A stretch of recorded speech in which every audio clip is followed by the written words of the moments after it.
Hey everybody, I'm here, don't worry, do not fret, 'tis I.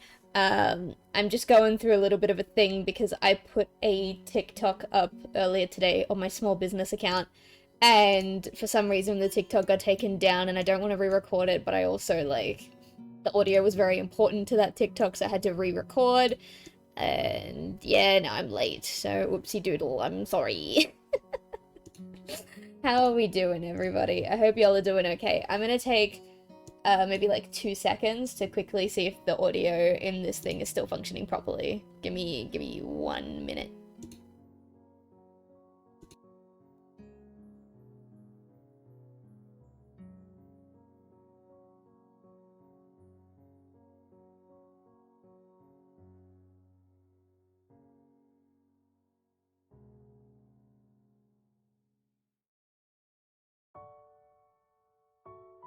Okay, I think it's working properly. But I also think that we're gonna have some echo.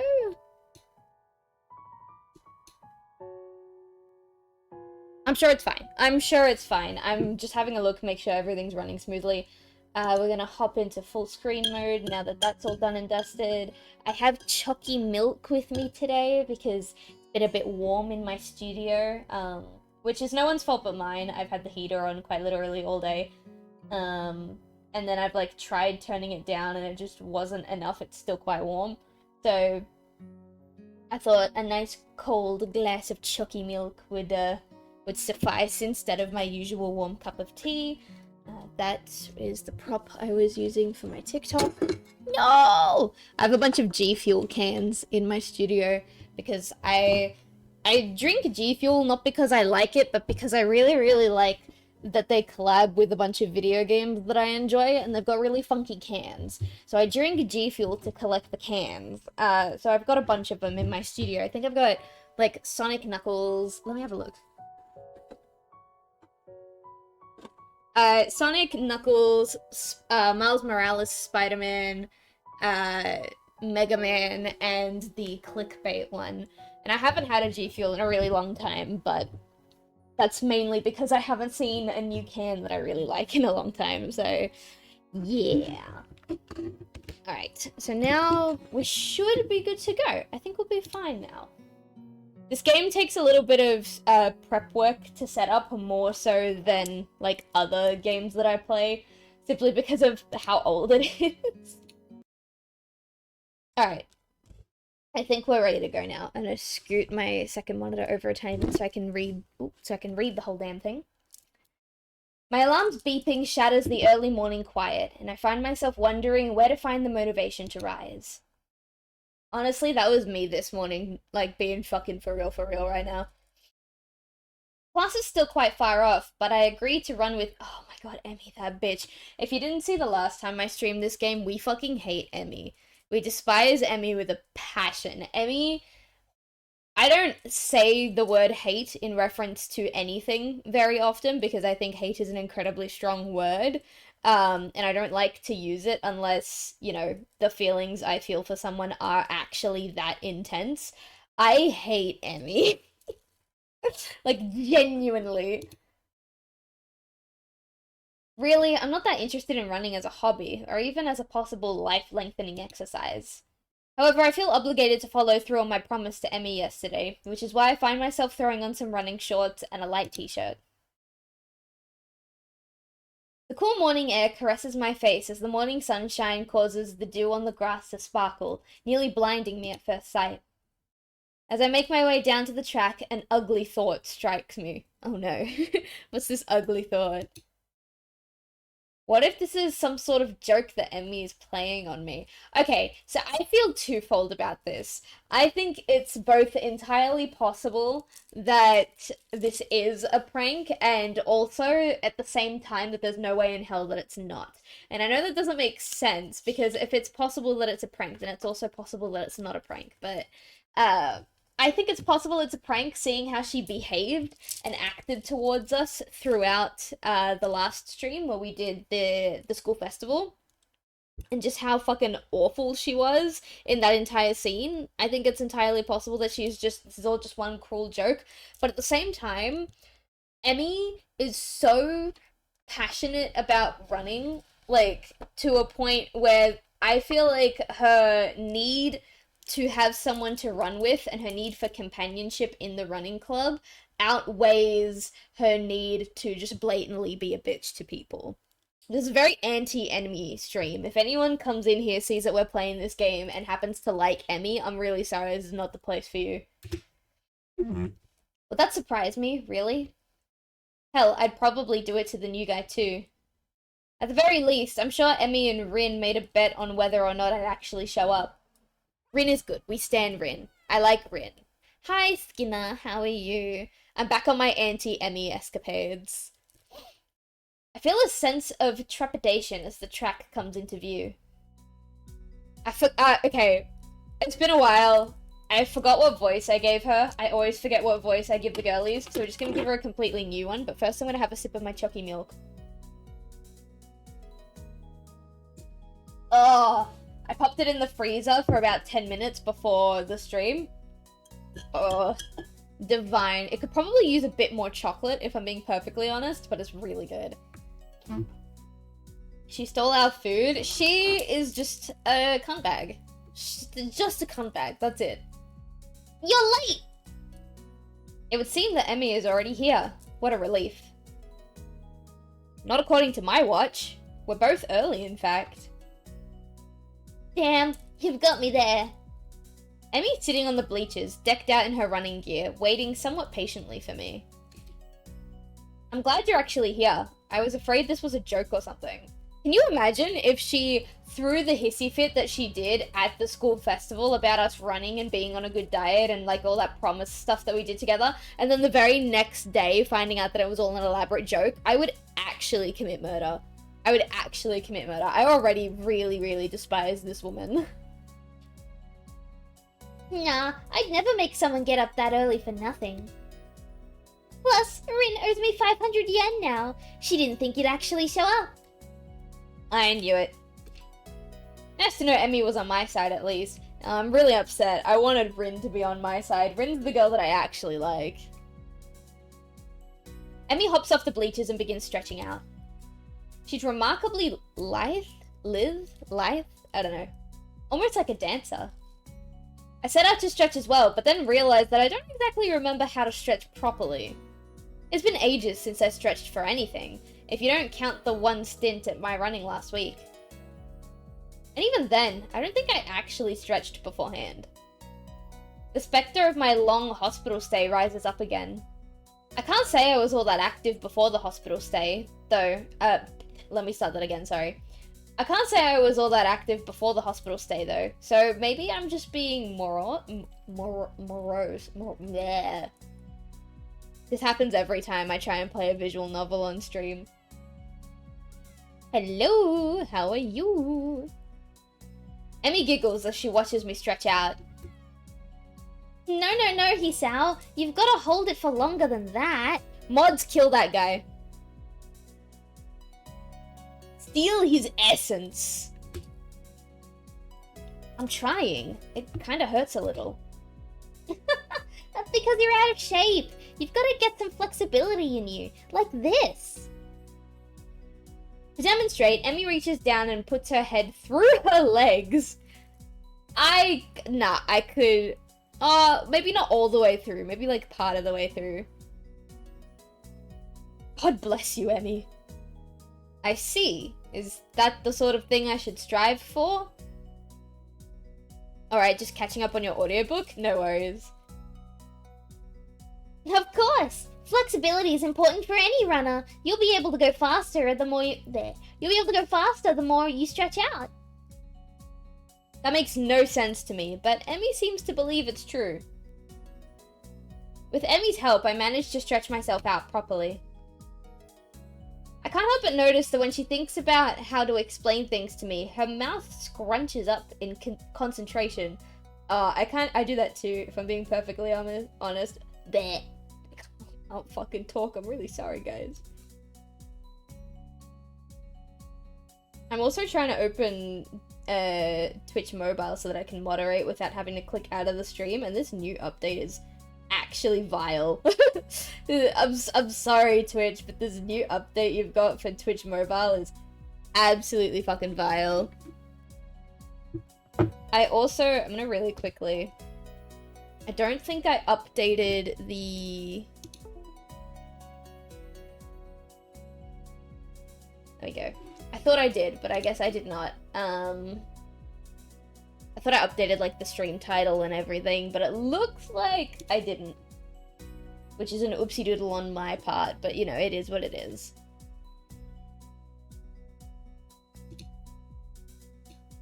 There we go. Alright, let's hop back in. Hopefully it works. Every time I click out of this game and click back in, the game, my OBS starts, like, overheating. It's adorable. Not bad, Hisao. Come on, we better start running. We'll start off with just a mile, okay? That's 4 laps around the track. Got it? Sounds fine to me. This shouldn't be too hard, right? A hazy memory of running a mile for gym class surfaces in my mind. Yeah, it wasn't that bad. Emmy sets a pretty good pace, and I fall in behind her. Try to keep up, okay, Hisao? Dude, don't you dare fucking push us the way you pushed us the other day, because we almost fucking died when you did that. Control yourself. Roger. We ran the first curve without incident, though I can already feel my heart rate increasing slightly. By the second curve, I've started to breathe through my mouth. Emmy doesn't even seem to be breaking a sweat. As if to punctuate her superiority, she turns around and starts running backwards. Are you doing okay, Hisao? Fuck you. Never better. Oh, really? Maybe I should speed up then, Emmy, I swear to God, Emmy's gonna kill us.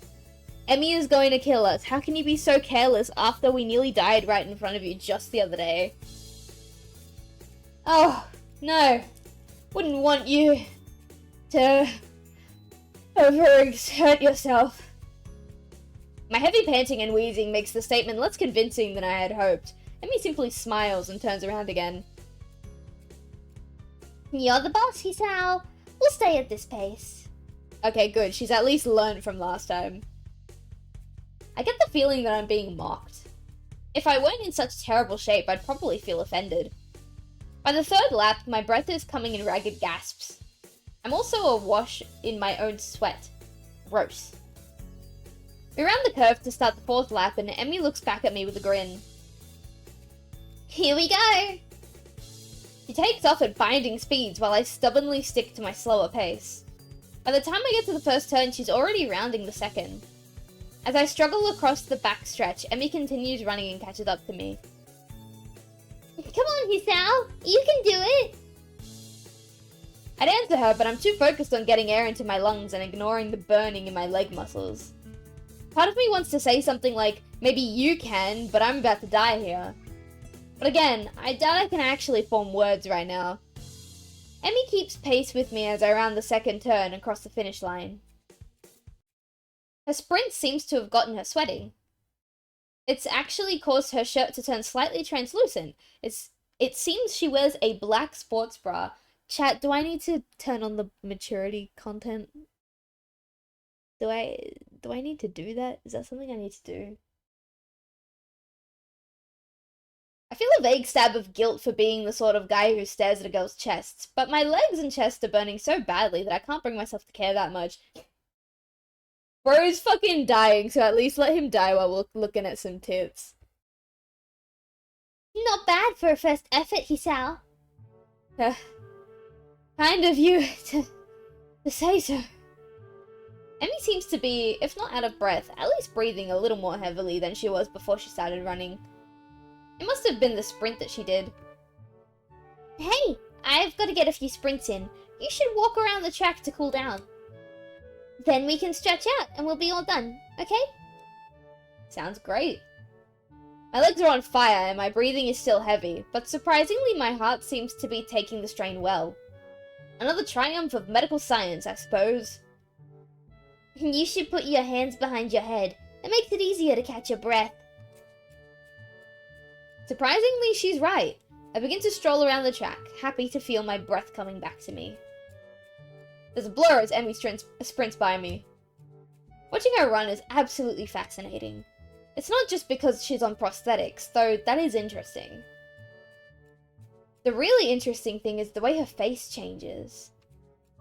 I can only catch a glimpse of it as she runs by, but her eyes seem to come alive with a sort of fierce joy. It's as if there's nothing else in the world but her and the track. By the time I've gotten to the final stretch, Emmy seems to have finished her sprinting. She's breathing heavily now, but she's wearing a satisfied grin on her face. She waves to me cheerily as I near her. Feeling better, right? Actually, yeah. Do you want to take another lap around with me? I've got to cool down too, you know. Part of me would rather sit down and not move, but something tells me that would be a bad idea. Besides, if I sit down, there may be no getting back up again. Sure, why not? Emmy's got her hands behind her head now as well, which makes her seem very relaxed. I've seen the final boss of the DLC, also, sorry, it was away from the iPad. That's okay, you still playing Elden Ring? The positioning of her arms also pulls her shirt upwards ever so slightly so that I can see a small strip of her belly. I do my best to act the gentleman and not look, but the contrast of her skin against the red running shorts is rather arresting. So, how do you feel, Hisao? Surprisingly good. Surprisingly good, actually. I'm sore and tired, but surprisingly good. As soon as I say it, I realize that it's true. Sure, part of me wants to lay down and die, but I feel like I've accomplished something. It's almost like a glow throughout my body that persists despite the soreness. Yeah, that's the runner's high. Runner's high? Yeah, it has something to do with adrenaline? Emmy thinks for a moment as we walk, trying to remember. Then she shrugs and grins at me. I don't actually remember. It's a good feeling though, isn't it? Yeah, I'm terrified. I actually haven't seen it. I watched my partner plow through a bunch of the DLC on his birthday because it came out on his birthday, but I haven't seen anything of the DLC after that. He's super hype at the idea that I'll play Elden Ring one day though, and to be honest, I'm just waiting for him to move in to do it.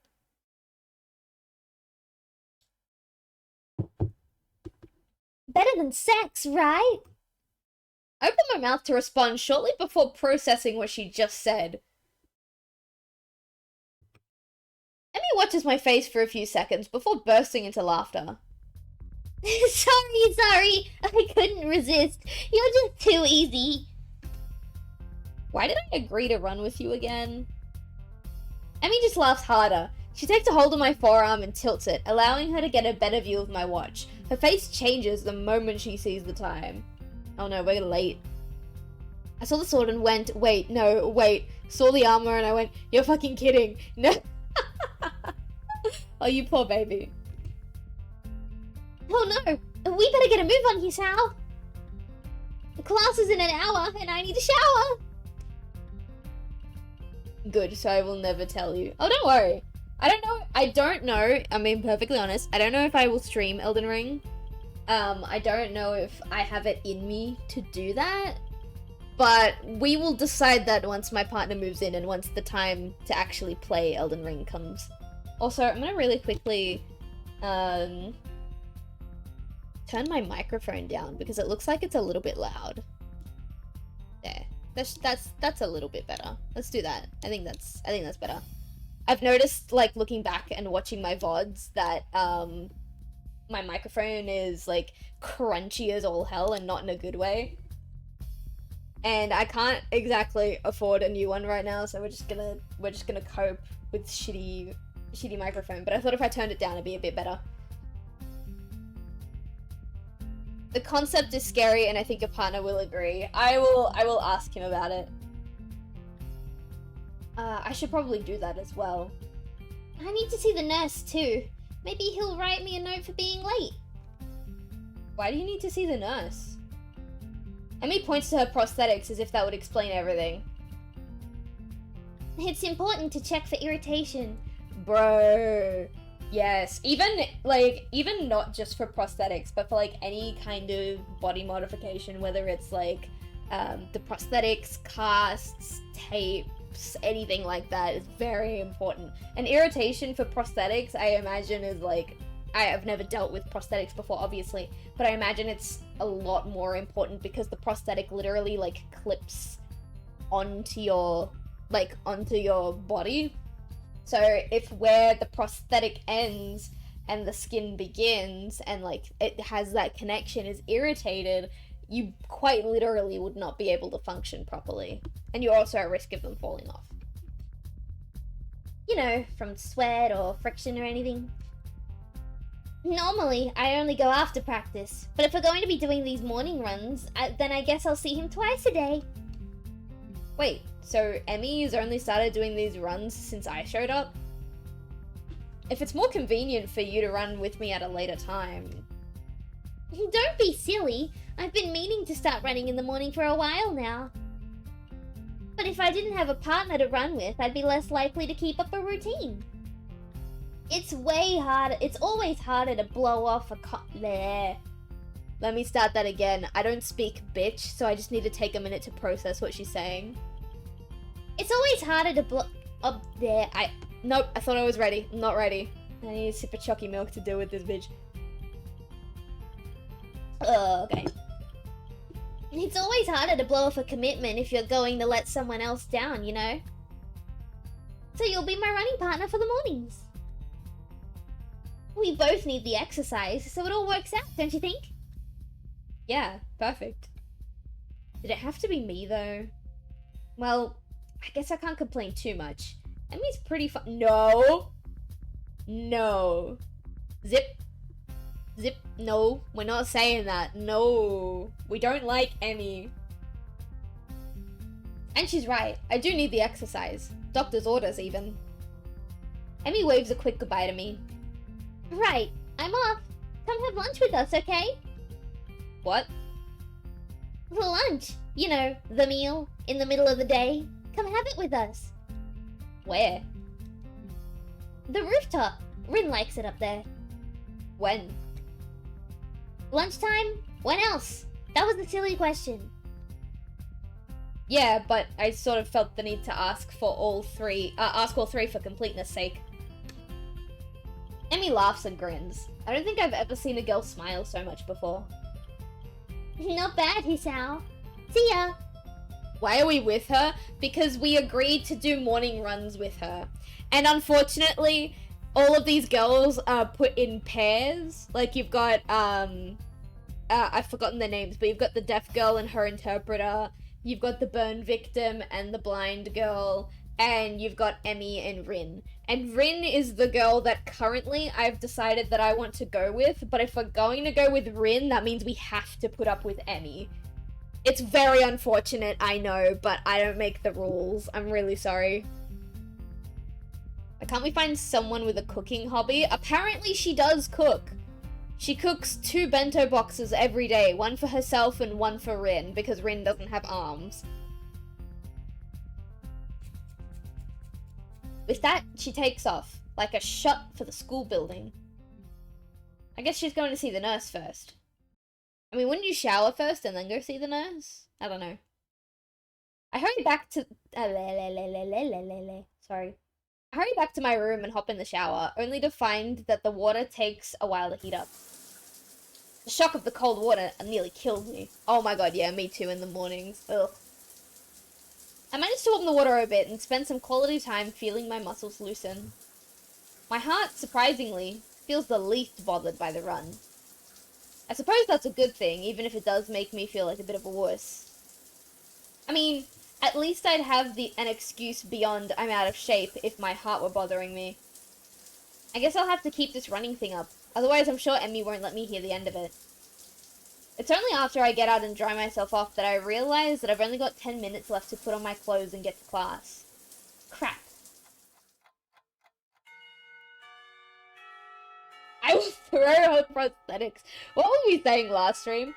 She made me so unbelievably angry last stream that I said something about, like, throwing her in a bin upside down and, like, stealing her prosthetics and throwing them, like, up in a tree or something. I was really angry at this girl. The hands on the clock finally set me free from the tedium of yet another fun-filled class. Getting up from my seat proves to be more of a problem than I anticipated. My legs are killing me from the morning's run. Maybe doing these with Emmy isn't such a hot idea after all. Still, the run's giving me a hell of an appetite. I'm halfway down the hallway to the cafeteria when I remember that I've got lunch with me. My parents saw fit to provide me with some pre-packaged stuff when I moved in, and a good thing too. The hallway is packed with students headed for the cafeteria. Going back is like swimming upstream, but I've got an appointment to keep on the rooftop. It takes me a moment to find the staircase leading up to the rooftop, but I'm willing to bet that Emmy and Rin aren't up there by now anyway. In fact, I think I saw Emmy among the bodies in the hallway heading for the cafeteria. I step out of the door to the rooftop and take a deep breath. The fresh air blowing against my face and body almost makes my legs hurt less. Maybe if I'm upside down... Part of me wants to be surprised that Rin's already up here. What's that going to accomplish? Things in the clouds. Couldn't you just look at them right side up? Rin rolls her eyes in something approaching exasperation. Then I wouldn't get a new perspective. Is upside down really a new perspective? That caught me off guard. Rin looks pensive. You may have a point. Maybe sideways. As Rin leans down on the bench to look at the sky, I give up. Unfortunately, I should say, Emmy chooses that moment to burst through the door carrying 2 bags. She nearly takes the door off its hinges, sorry. Not clearly, nearly. Sorry it took me so long. There are a ton of people in line. She drops the first bag in front of Rin and takes a seat on the bench next to her. You buy Rin's lunch for her? Wait, hang on. What's this about buying lunch? I thought, last time we were here on the roof, Emmy said, and you, correct me if I'm wrong, but I am, like, 95% sure that last time we streamed this game, Rin said that she cooks lunch for her and Rin. Not that she buys lunch for her and Rin. She specifically went out of her way to mention that she gets up and makes 2 bento boxes. And I remember her saying that because the last time we were on the roof, she made us a bento box too. And she said, oh, I normally make them for just me and Rin, but, you know, I owed you a favor, so here's your bento box. What's this about buying? What's this about buying? Sometimes, yeah. I'd have Rin buy my lunch for me in return, but I'm not sure how she'd carry it. Plus, I never buy her lunch. If Rin's offended by Emmy's comment, she doesn't show it. Emmy sniffs. I love that Rin's like just a little bit taller than Emmy, that's cute. How ungrateful of you. I'm not sure whether the two are joking with one another or if I'm witnessing the beginnings of a catfight. The 2 girls stare at one another for a few moments before breaking into smiles. Hey, Emmy, do you think being upside down is a new perspective on things? Didn't I already have this conversation? Emmy looks thoughtful, apparently giving the question some thought. After a deep and profound pause, she speaks. I have no idea. Well, at least she's as lost as I am. Hey, Hisao! You're coming to the track meet, right? The question comes out of the blue and catches me off guard. I don't know yet. We're not going to track meet. Track meet means we gotta spend more time with Emmy. And the only time I want to spend with Emmy is the time that Rin is also there, because I like Rin. Honestly, Hisao, I went through all the trouble of letting you run with me in the morning. You won't even show up to my track meet? Oh my God, here it comes. That nice thing that I did for you, that I said I would help you do, that was mutually beneficial for the both of us, and that you fundamentally need to do to improve your health. Yeah, I went through all of the trouble to be nice to you, so now you have to do XYZ for me, and if you don't, then I'm gonna hold it over your head for the rest of your life. Fuck you, Emmy. Actually, fuck you, Emmy. Wasn't she the one that asked me to run with her? Exactly! Exactly, Hisao. Fucking run.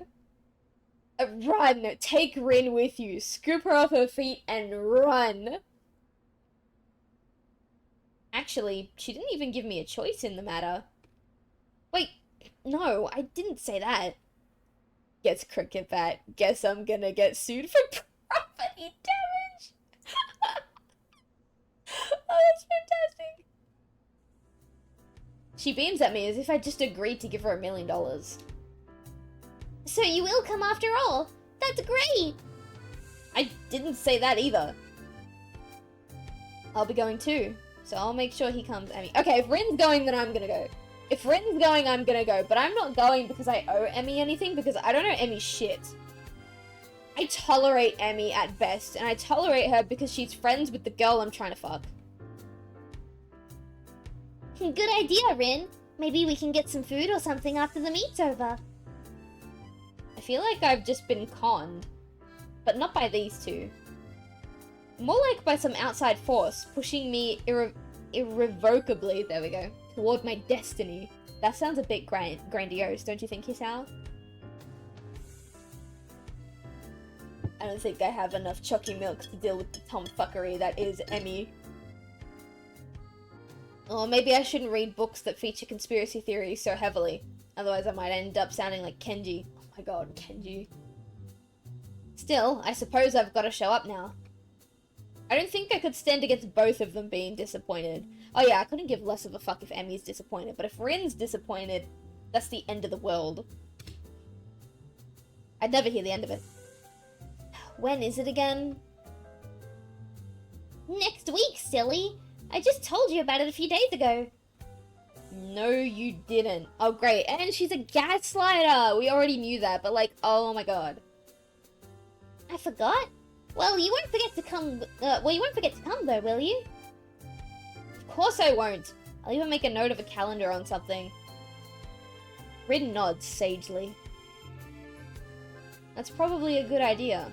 You know, unless time changes its course. It can do that? Rin gives a non-committal shrug. It hasn't yet, but you never know. This time it's Emmy who gives a shrug. I suppose it can't be helped if it happens. Not unless you're a time traveler or something. You don't actually think that could happen, do you? I don't think we do. Do we? Rin shrugs again.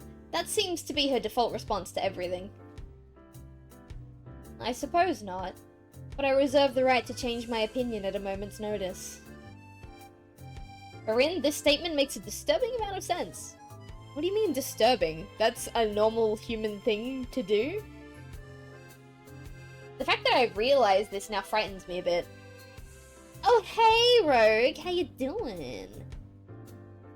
What's up? What's up? We're complaining about how in order to go through Rin's route, we have to suffer with the tomfuckery that is Emmy. And Emmy is only giving me more reasons to despise her. I want to throw her over the fencing on the rooftop. Just got done steaming? Like a vegetable? If she does, she's not showing it, though Emmy merely nods. As expected. What's that supposed to mean? Oh, streaming. Okay, that makes sense. This time it's Emmy who shrugs. It's like she's using Rin's own weapons against her. I want to commit crimes like property damage. Yeah, we were talking about that before too. Your response is the sort of thing I'd expect from you, that's all. Am I really that predictable? Emmy's smile seems to border on gloating. Nah, it's just that your unpredictability is pretty predictable. I actually hate this cunt. I actually hate her. Well, that's alright then. I didn't get the chance to see whether Rin's being serious or not as the bell rings. I didn't notice the lunch period slipping by at all. Hanging out with these two was far too interesting. Emmy jumps up, a look of panic on her face. Oh no! I need to stop by my room to pick up my notebook for the next class! Don't you wish you had a time machine now?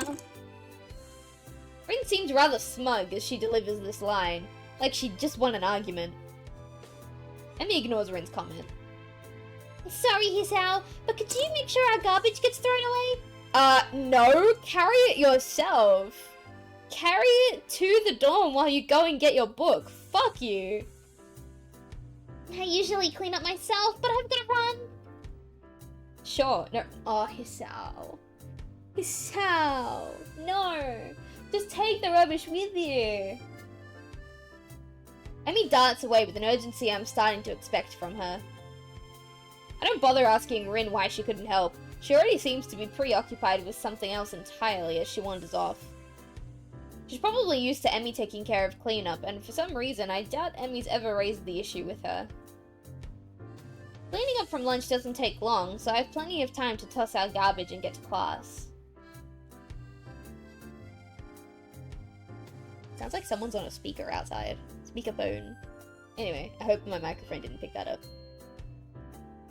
Misha greets me with a wave and a devious grin as I walk through the door. Didn't you see didn't see you in the cafeteria, Hee-chan? Yeah, I decided it was too crowded there. Misha's grin gets even wider. Oh, really? Are you sure you weren't participating in any illicit rendezvous? What? What are you talking about? You on the roof, right? Both Rin and Emmy, no less. You Casanova, you. We just had lunch, that's all. Misha bursts into laughter, drawing the attention of several of my classmates. You're so adorable when you blush like that, Hee-chan. She gives me a conspiratorial wink. Don't worry, your secret's safe with me. There's no secret. Oh? Misha seems disappointed and then brightens up again. Time will tell. I don't know what the hell she's talking about, but blessedly our teacher comes in and the class starts. How did she know we were on the roof with Rin and Emmy? Like, did she see us not walking to the cafeteria and then follow us up to the rooftop to, like, peek through the door? How else could she have known that's where we were? All these women are crazy, except for Emmy. Not Emmy, except for Rin. Another day of class has finally dragged itself to a close. Unexpectedly, I managed to stay awake for the whole day. I'm pretty sure that counts as a miracle. My legs seem unwilling to stand up for a moment. I guess the run took a lot out of me. I head down the hallway and make my way to my room. I sit down and half-heartedly chip away at my homework for a while, feeling like a vulture picking at a particularly unsavory carcass. It knows this is what it eats, but it's not sure that it shouldn't be ordering takeout instead. I don't think I can take this, but it's important to get my work done. Now let's see, what was I supposed to be looking over again? I know it's a losing battle, but I fight it anyway. Halfway through my math homework, I put my pencil down. This isn't working. I need a distraction. Unfortunately, my options for distractions are rather slim. I'm not in the mood to read right now.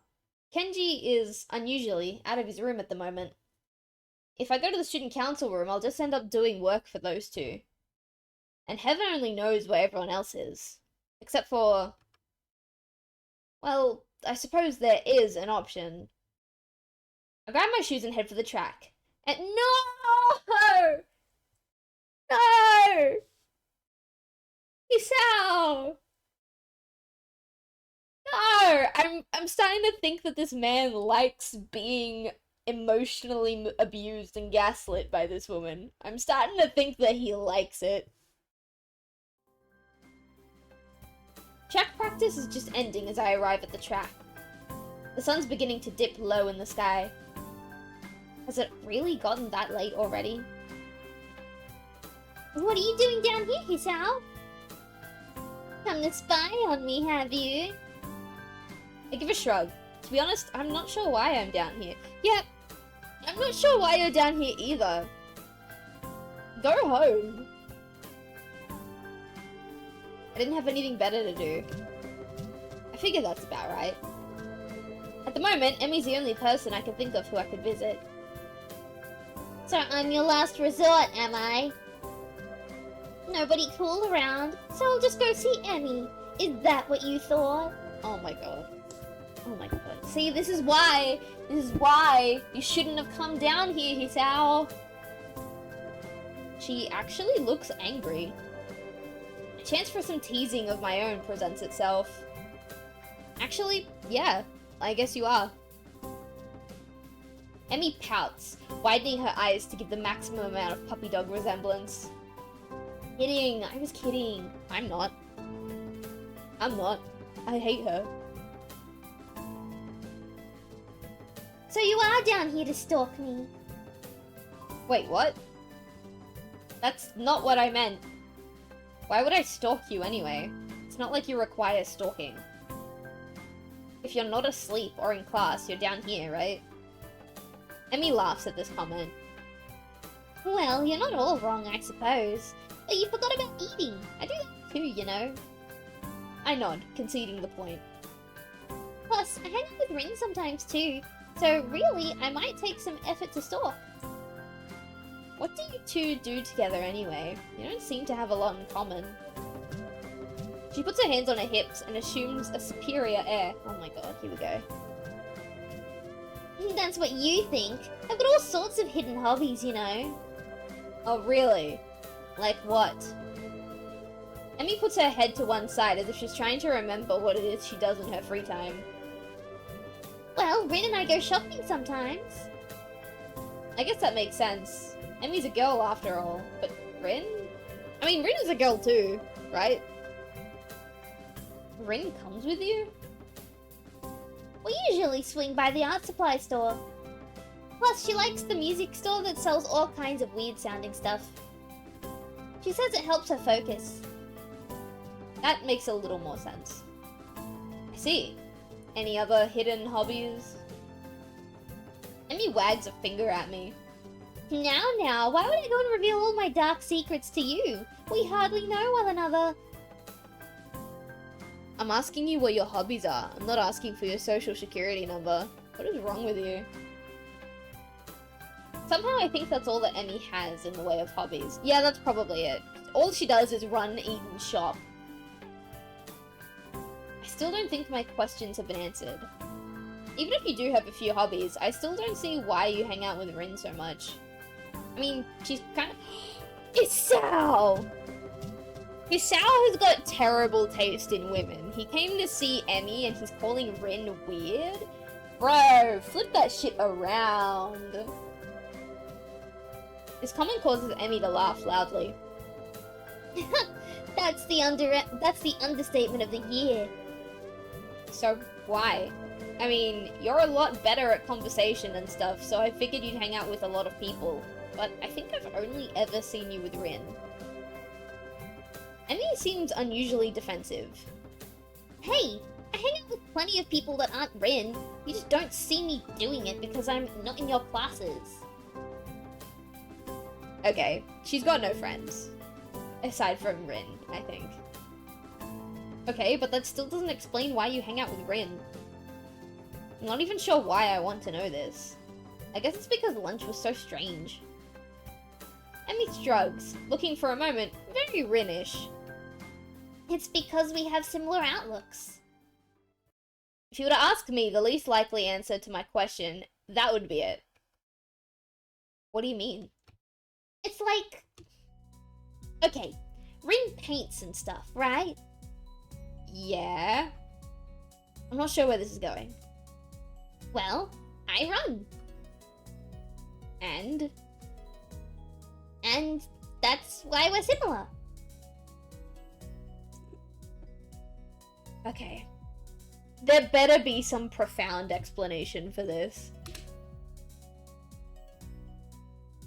You lost me. Emmy frowns, as if trying to figure out her answer. Well, maybe it's that we do things for the same reasons. Huh? You know, we follow our passions. So you're passionate about running and Rin's passionate about art. Is that it? Okay, no. I can actually see where she's coming from here. Okay?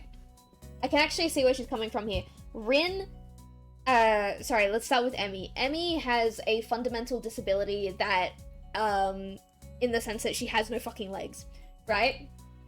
And from a normal standpoint, from an able-bodied standpoint, your first thought wouldn't be that someone who has to wear prosthetic legs would be super passionate and good at running, you know?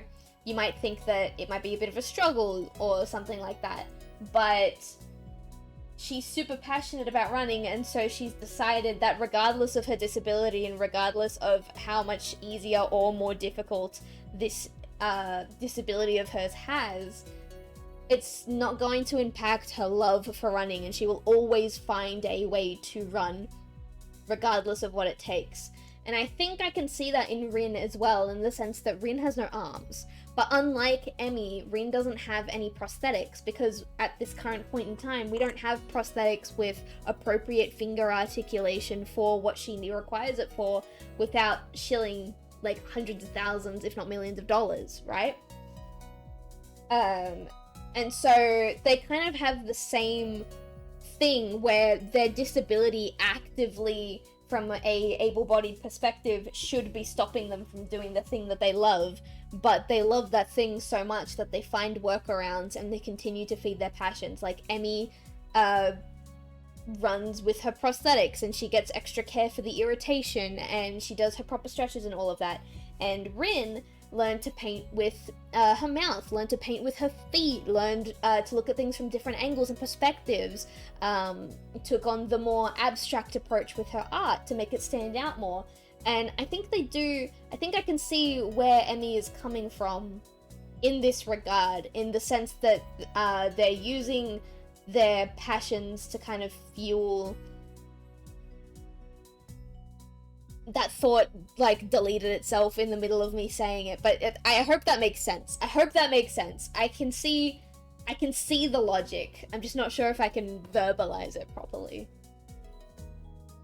Well, sort of... Let me think.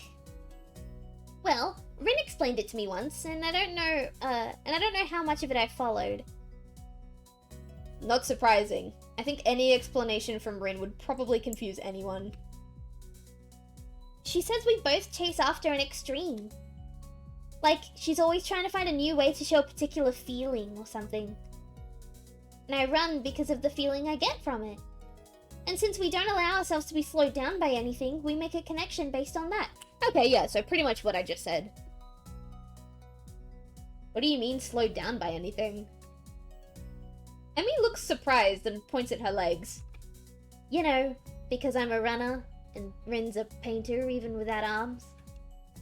So we respect each other's determination. And that's why we hang out.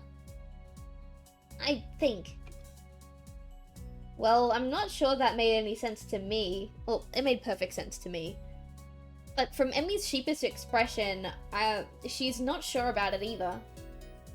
Honestly, it's not something I think about much.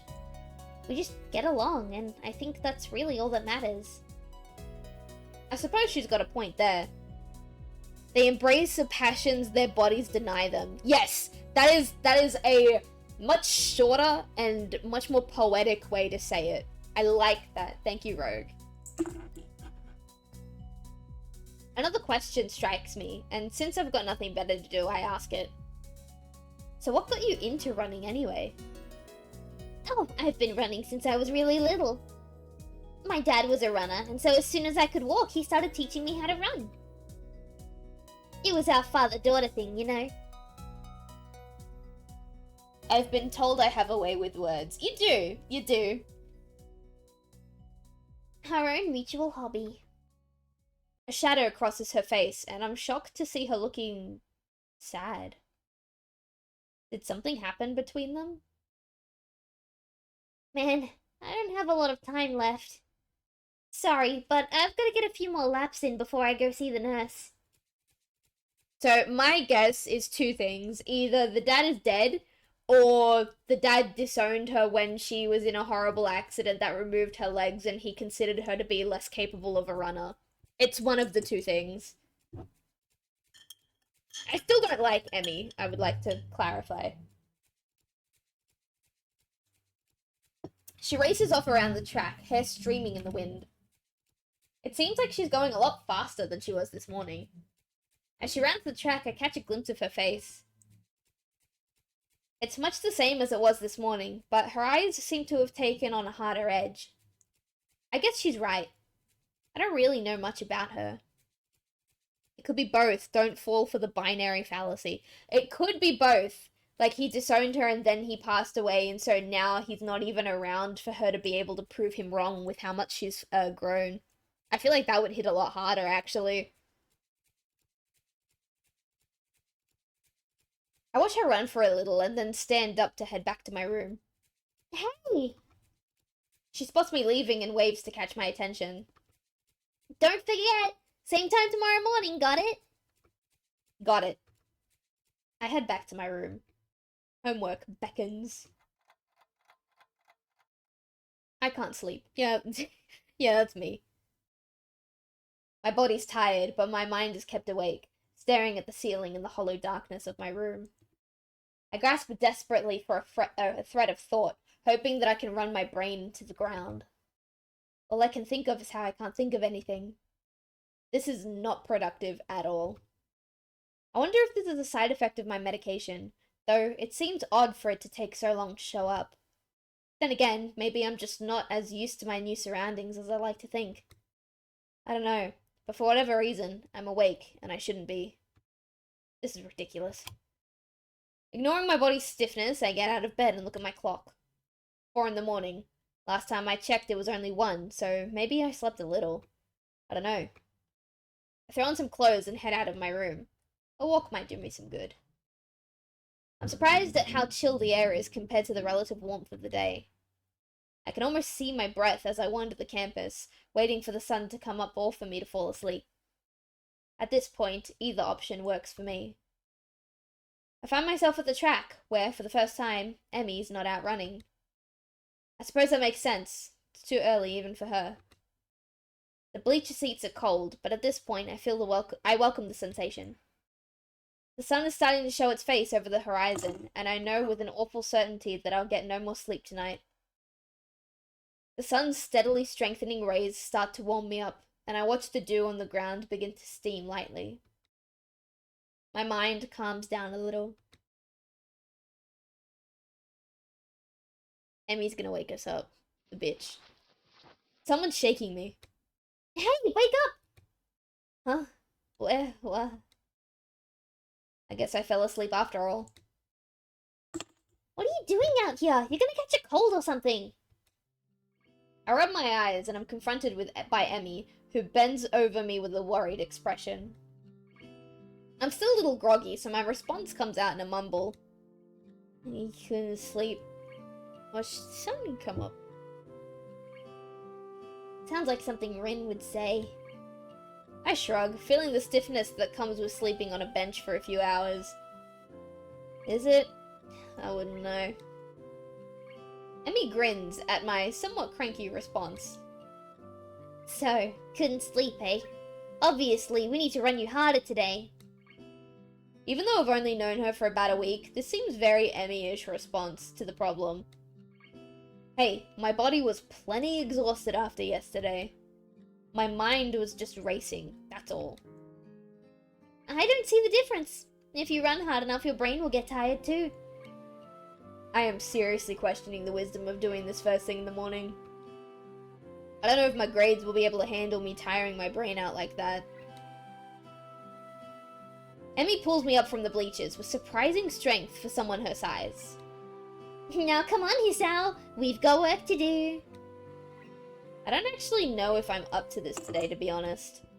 I mean, I obviously didn't get much sleep, and what sleep I got was on the bleachers. I don't know. Should I really be running?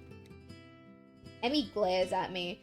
Emmy, I'm asking a genuine question because I have this funny thing, you know, arrhythmia, you know, very, very dangerous. Physical exercise when it's unnecessary could lead to my death, you know. Don't fucking glare at me. Good heavens. What are you talking about? Of course you should be running. How else do you expect to work out the kinks?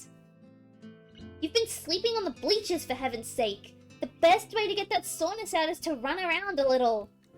Stop hiding in the bleachers and get out here. There's no arguing with that. I'm pretty sure she'd kill me if I didn't do as she said. I get to my feet and hop down to the track. The sun is warming things up rather nicely, I think. Emmy and I begin to stretch out, and I find myself once again hard-pressed not to stare. If this is how I have to wake up every day, I might be able to get used to this.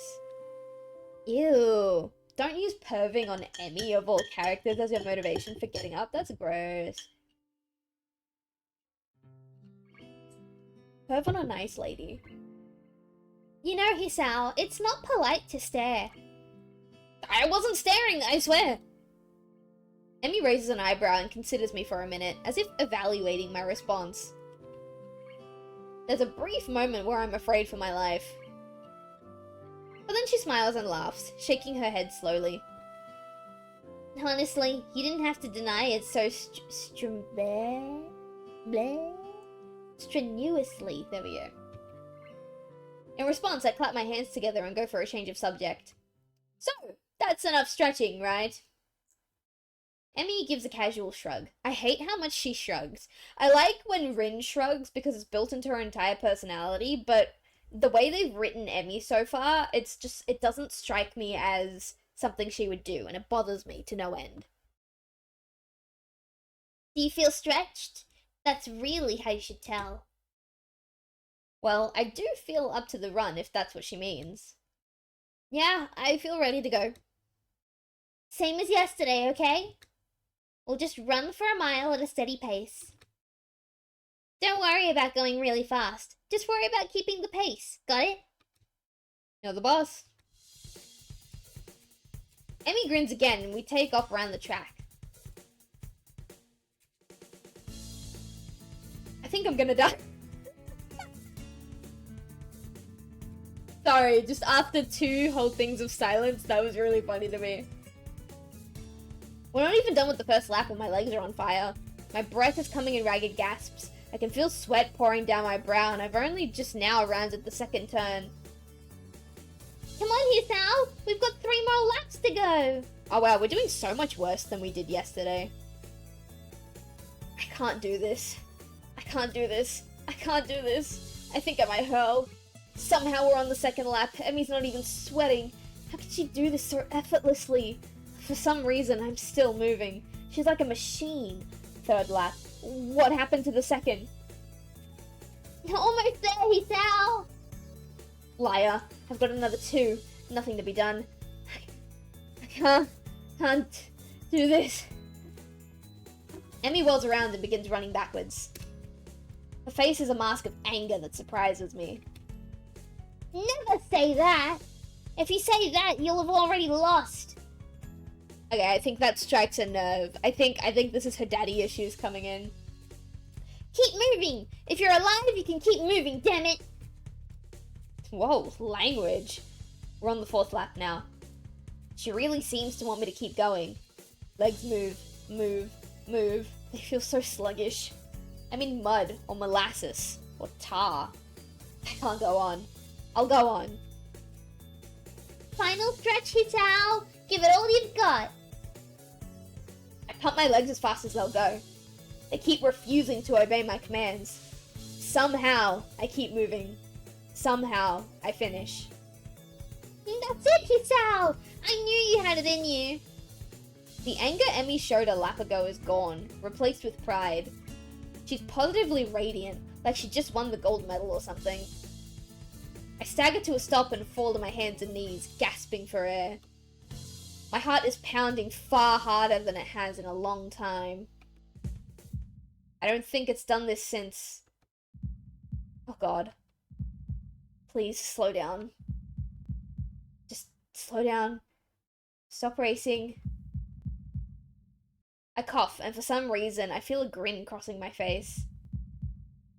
So this is how I die, huh? Trying to stay healthy? How ironic. I'm all ready to give up right here. But then, I feel my heart slow down. Two hands grab under my arms and tug upwards. I look up and see Emmy standing over me with a mixture of delight and worry. On your feet. Come on, you'll never catch your breath that way.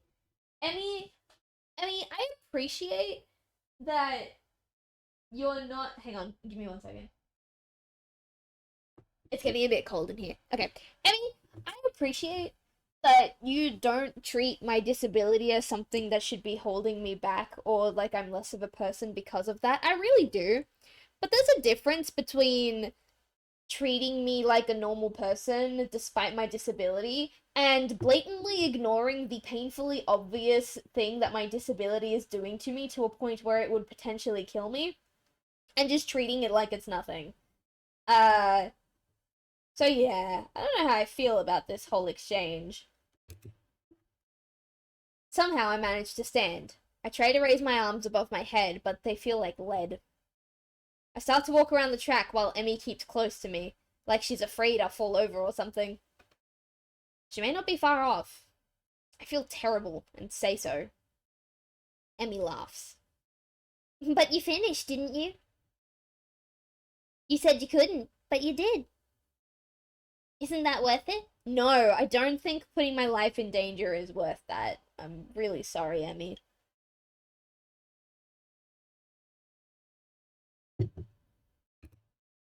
I'm not sure, and I don't really have the breath to say so. But that small grin I felt on my face earlier hasn't left.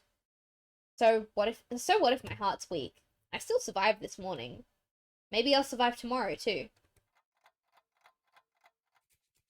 As soon as it becomes apparent that I'm not going to suddenly keel over, Emmy takes off on her sprints. I don't know how the hell she can manage to sprint after running a mile, but I guess she's in much better shape than me. Once again, as I walk around the track, I can't help watching Emmy sprint. It's weird, but she's like a different person when she's pushing herself. Last time I noticed her eyes, but this time it's her mouth that catches my attention. She's not wearing her normal grin. She's still smiling, but there's a tightness to it. It's almost grim, like she's fighting a losing battle but doesn't care. She seems to be running harder like she did yesterday. Sweat has started to pour down her face, but she keeps going. Her mouth finally opens as she can no longer get enough air through her nose. As she passes me once more, legs pumping, arms swinging in time, and lips slightly parted. She looks beautiful. I mean, her determination could be considered beautiful. I absolutely agree. After we've both taken some laps around the track to cool down, Emmy changes back into her usual self. The transformation I saw in her is gone. Not bad today, Hisao. There's almost admiration in her voice. What do you mean? I would have stopped if you hadn't yelled at me. Emmy colors a little, seemingly embarrassed about her outburst. Sorry about that. I just can't stand to see people give up.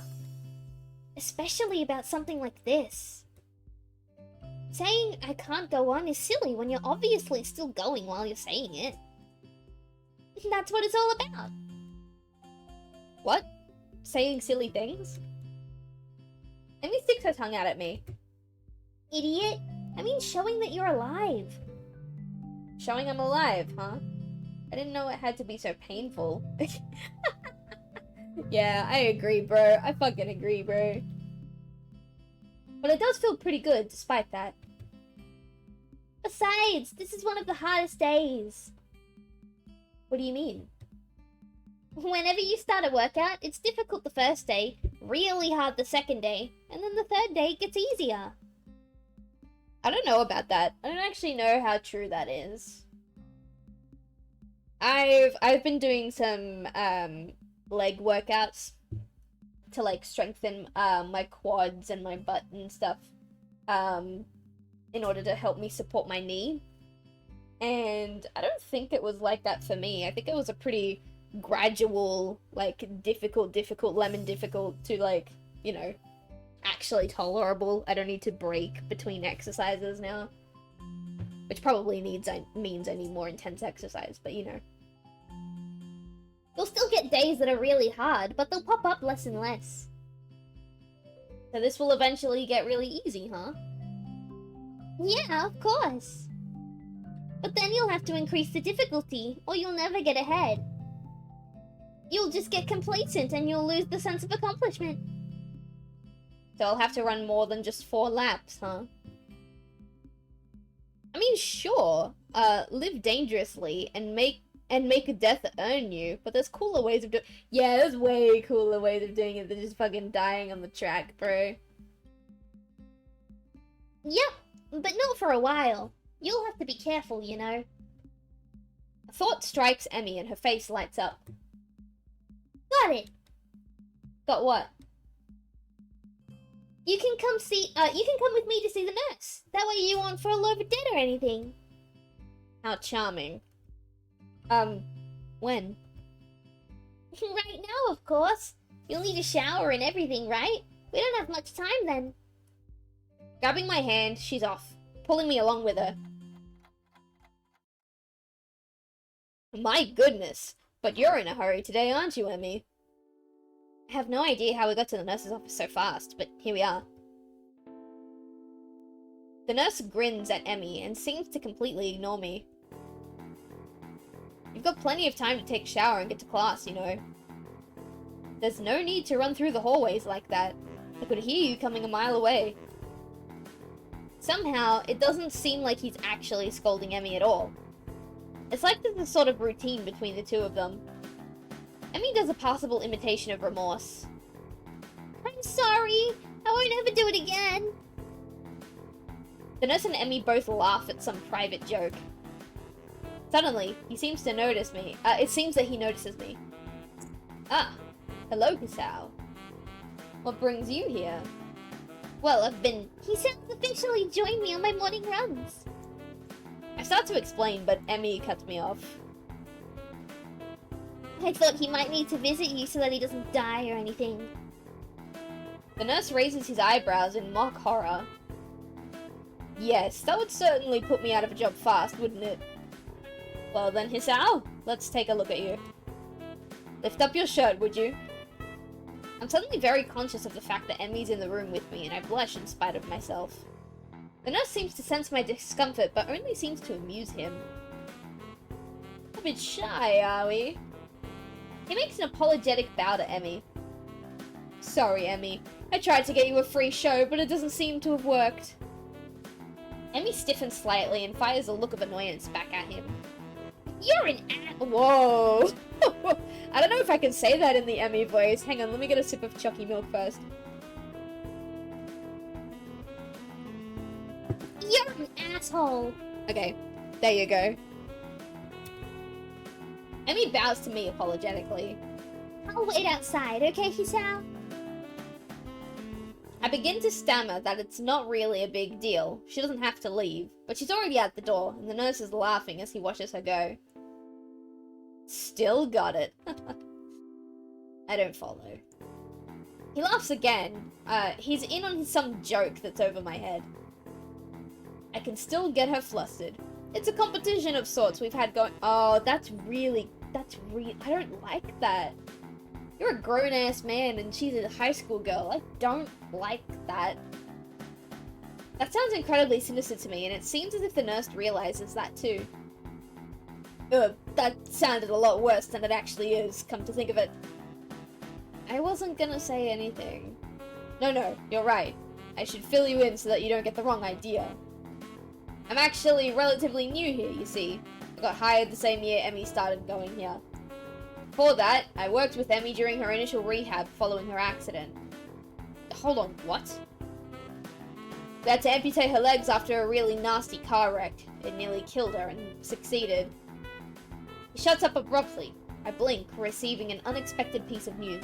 Okay, the father's dead. One of my two things was correct. Father is dead. Well, that's not my place to say. Anyway, we've known each other for quite a while. So we have slightly more familiar relationship that is than is strictly professional. Seems embarrassed, like he's done something stupid. I guess he's really worried about that.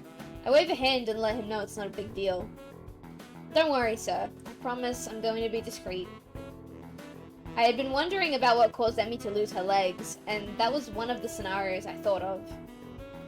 There were only so many things that could have happened, but actually hearing about the facts, it's still a little shocking. Well, thanks. You're a good kid, Hisao. I can see why Emmy became friends with you. She's quite indomitable, you know. What do you mean? You didn't see her learning to walk. She'd go for much longer than the others in the hospital. She refused to quit. Normally, it takes years to get to a point where you can even think about running again. Emmy did it all in about a year. He almost seems proud of her, like a father who watches his daughter win a competition or something. Hell, she'd probably have done it faster if not for the fact that we wouldn't let her. Wouldn't let her? Why not? Because she'd go for so long that her legs would start bleeding where they met her prosthetics. It's a real concern. It's why she comes by every day after she runs. To say nothing of the risk of infection if her legs get cut up and her prosthetics are dirty. But enough about that. If we don't get you on your way soon, Emmy will think we're up to something. As he says this, he gives a wink and begins checking my heartbeat. The stethoscope is way too cold. He really should have heated it up or something before he used it. After a few moments, he leans back, satisfied. Well, you sound pretty good to me, Hisao. You didn't have any chest pains while you were running at all, did you? Yes, we did. Be honest. No! No, not really. I had some trouble catching my breath though, and my heart was racing by the end too. The nurse frowns as I say this, but then shrugs. It's probably just because you're out of shape. But if you don't improve, then you should let me know, okay? Don't push yourself too much. And of course, if you have any chest pains, come to me immediately. Right? I put my shirt back on and the nurse leans out the doorway to call in Emmy. What took you so long? Now I'm gonna be late. The nurse gives me a significant look. I was just seducing Hisao, that's all. What? Come on. What have I told you about seducing my friends? I'd expect Emmy to be shocked by this, but instead she seems merely annoyed, scolding the nurse as if it were a child stealing cookies. Meanwhile, I try not to blush at the nurse's innuendo. I'll try not to do it again, though I fear young Hisao may be lost to the female gender forever. What the fuck is happening here? Sorry, ladies, he's my boy. Like, what the fuck? Not freaking likely. I didn't mean to say that out loud, but both the nurse and Emmy regard me for a moment before bursting into laughter again. Told you he was funny, didn't I? Huh. I guess Emmy does talk to the nurse about a lot of stuff. Well, Hisao, you should probably get moving. You still need a shower before class starts, don't you? Crap, he's got a point. And it looks like I've only got a half hour. A half hour to shower and get ready for school when you live on campus is pretty decent, not gonna lie. Thanks for your time. I'll see you later, Emmy. I dash out of the room and the nurse begins to remove Emmy's prosthetics. As I head out the hallway, I can just barely hear his voice drifting after me. Emmy, you've got to be more careful. Uh-oh! Emmy's bleeding! I don't care. I really don't. Anyway. I make it back to my room and shower in record time. It occurs to me that I've already been up for 4 hours and class hasn't even started yet. This is gonna be a really, really long day. I hope I don't fall asleep in class. We're gonna fall asleep in class. I guarantee it.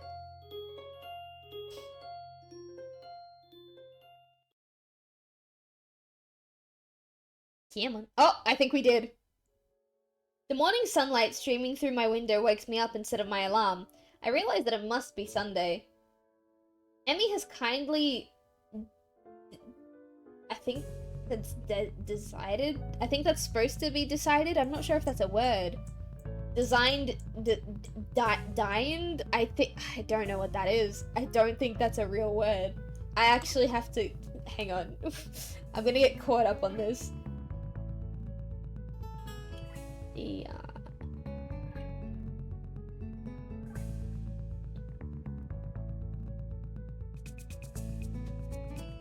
Okay, no, it is a word. It just doesn't look like one. To give something. Okay. To do something that one considers to be beneath one's dignity. Oh, Jesus. That's a bit intense. Anyway, we get weekends off. I don't actually know if I woke up at all yesterday or if I just slept through the entire day. Oh, we didn't even actually get to see what happened in class that day. We just time skipped. Okay. My legs groan in protest as I lever myself out of bed. All this running has really taken it out of me. Still, I can't deny that Emmy wasn't lying to me. It has gotten a little easier. I've been worried that the runs would start to wear on my nerves, but thus far I haven't minded them that much. Well, it's only been a week. I suppose there's plenty of time for me to start dreading the sound of my alarm in the morning. Not that I could ever skip out, though. As Emmy said, it's harder to stop a routine when there's another person. And frankly, I don't think I'm equipped to deal with a disappointed Emmy. She'd probably give me those puppy dog eyes when I'd feel terrible about myself. Which reminds me, wasn't I supposed to be somewhere today? Hey, you're coming to the track meet on Sunday, right? What am I talking about? Of course you are! Right? Those puppy dog eyes again. Of course I'm going! I owe you, right? Exactly! So don't forget, okay? Emmy's track meet. I better get a move on if I don't want to miss her running, since she's the only reason I'm even considering going. Otherwise it would defeat the purpose of going. And so, I soon find myself quite suddenly surrounded by a crowd of people, all turning out to see our track team compete with another school like this one. Oh wow, this is... okay. I'll admit it, it's almost comforting to know we're not the only school like this. After you see that after you see that there could be two schools with a bunch of defective kids, well, you stop feeling so defective. You also stop feeling unique in most cases, which in most cases would be a bad thing, but in this case, it sure as hell isn't. That's part of Yamaku's, I can't read, I'm sorry, that's part of Yamaku's feel, I guess. It's because the PNG in the background keeps changing, my eyes keep readjusting, and I keep, like, misreading the words. It's the PNG's fault, not mine. Learn that you're not unique. Hell, learn that there's a lot of others who would kill to be saddled with your problem instead of whatever they're dealing with. Some of the kids here aren't here because they're missing a leg or they have a heart condition.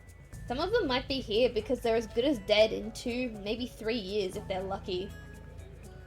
And that's only if they get the right sort of care. It's a bit of sort of comfort to be able to say, well, at least I've got a chance of being alive through college, but there it is. I'm brought out of my rather morbid musings by the appearance of Rin near the entrance of the bleachers. You came. Of course, I said I would, didn't I? That doesn't necessarily imply that you had to follow through. Lots of people say things they don't mean them. Well, I don't. Rin shrugs, seemingly bored with our conversation. She turns her heels and heads back towards the stands. I owe Emmy money now. Why's that? I didn't think you'd show up. Emmy did. So I owe her 500 yen. You owe her 1,000 yen in total because you choose to not put your faith in me. Rin, I'm gonna be your boyfriend in a hot minute. You may as well start putting some faith in me.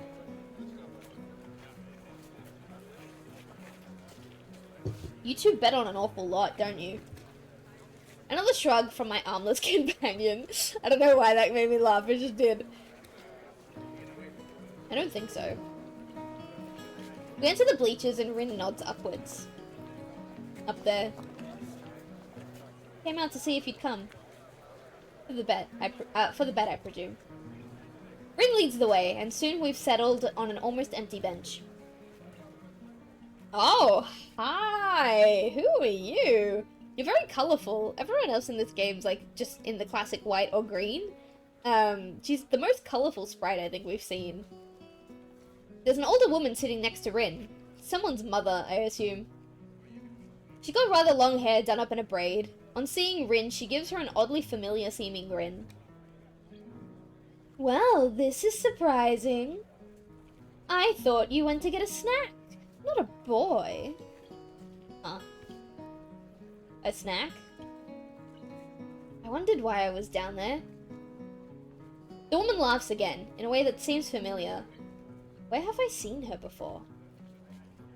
Well, I suppose you've always been one to go out for one thing and bring back another. But I'm being rude. I haven't introduced myself. I'm Mako Hang on.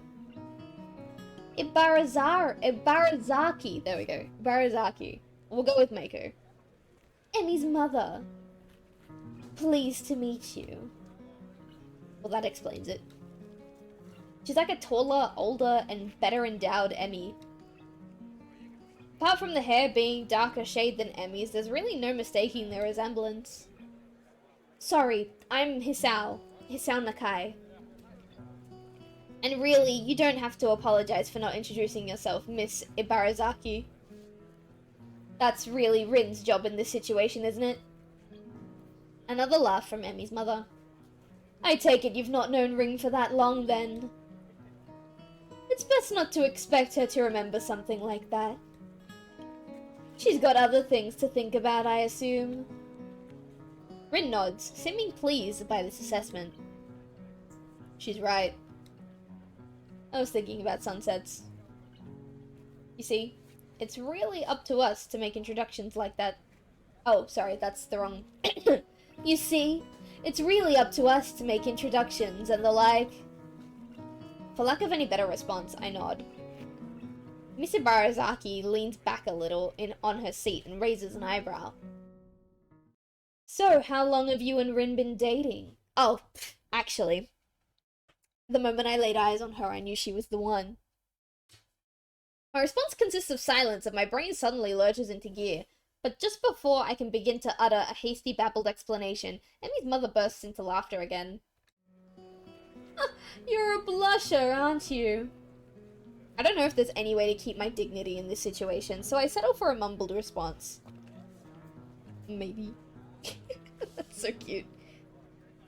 Ha, her mum's a MILF. I don't know if MILF is the word I would use. She's definitely attractive, but I don't think she's mommy attractive, you know what I mean?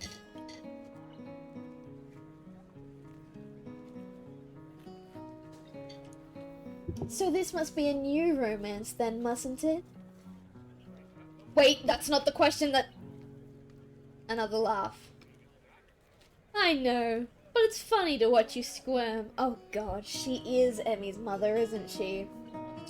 I only just met you. You can only bully me like that when I've known you for, like, years. I'm sorry. Forgive an old woman her amusements. Old woman? She sure doesn't look that old to me. Clearly Emmy gets her youthful features from her mother. I suppose I can let it go. How kind of you. It's starting. I direct my attention to the track, where they're preparing for the first sprint. Looks like the 400-meter dash. My eyes scan the runners before finding Emmy.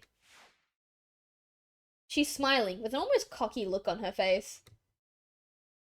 The starter raises his pistol. Emmy explodes off the block, disappearing from the starting line in a blur. Bitch, unless you want another child, don't... Ooh. It's amazing. Even as the other sprinter converge on the lanes closest to the inside line, Emmy surges to the front of the pack. By the time she rounds the final turn, some of the other runners have caught up with her. Their efforts come to naught, though, since the final burst of speed from Emmy leaves them at least half a second behind. Mrs. Ibarazaki whoops and shouts, applauding wildly, and generally looking like any other parent cheering on their child. Emmy bounds off the track, looking pleased with herself. I cheer right along with the rest of them. The announcer, sounding suspiciously like Misha, gleefully gives the results. I think she's gotten faster since the last time. That was incredible. Mrs. Ibarazaki grins proudly. Emmy's a heck of a good runner. We fall silent as the next event is being prepared. I'm surprised to see Emmy striding out onto the track again. Wait, didn't she just run? Emmy's mother nods. Yes, but she runs multiple events for the team, especially the sprints. It's a lot of running, but Emmy can handle it. From the look of things, she's right. Emmy doesn't appear to be tired, as if she hadn't run the previous event at all. If not for the sweat visible on her shirt, you'd never know. Which event is this? It's the 200-meter dash. She'll do this one, the 100-meter, and the relay. I see. Once again, the pistol sounds, and once again, Emmy flies off the block. A thumping sound draws my attention away from the race. It's Rin's foot. She seems completely absorbed in the race. Emmy's mother cheers again, and I assume that the race is over. Sprints don't seem to me like they take very long to complete. Your foot. Your foot was bouncing on the bleachers. Oh. You seem pretty into this stuff. I'm surprised. Rin looks at me quizzically. Why wouldn't I be? No reason, I just thought stuff like sports wouldn't interest you. I suppose you're right. It's not that interesting. But I'm watching Emmy, not the sport. I don't follow. Emmy's the most Emmy when she runs.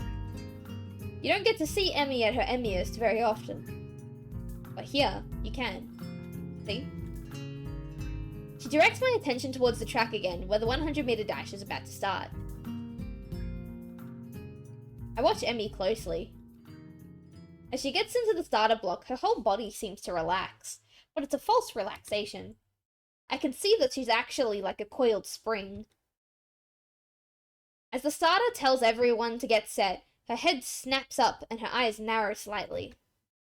Her mouth curls upward in what could be a grin and what could be a growl.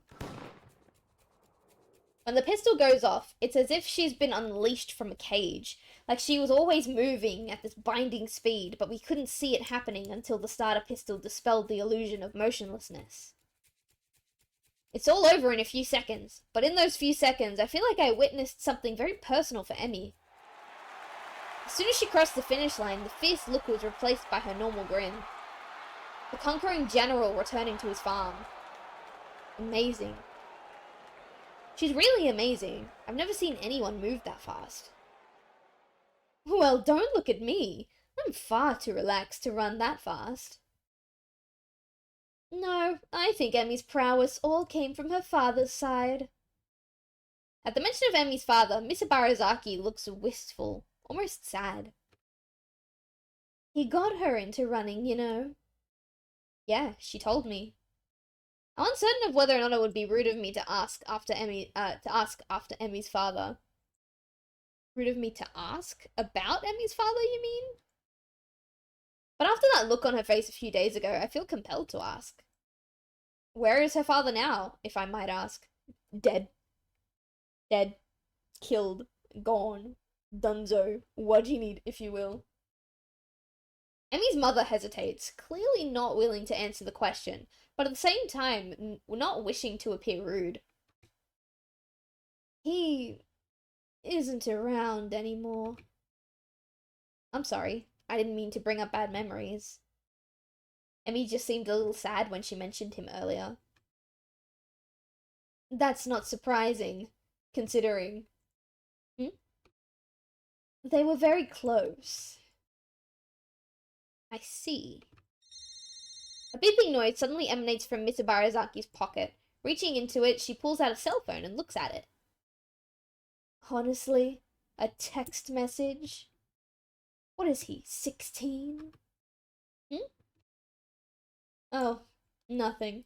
Okay, so the mother is seeing another man. What's the bet that this other man is abusive and doesn't like the idea, one, that Maiko has a daughter, and two, that that daughter is disabled and that's why she's in this school? Because then they can get her off school grounds and away from them.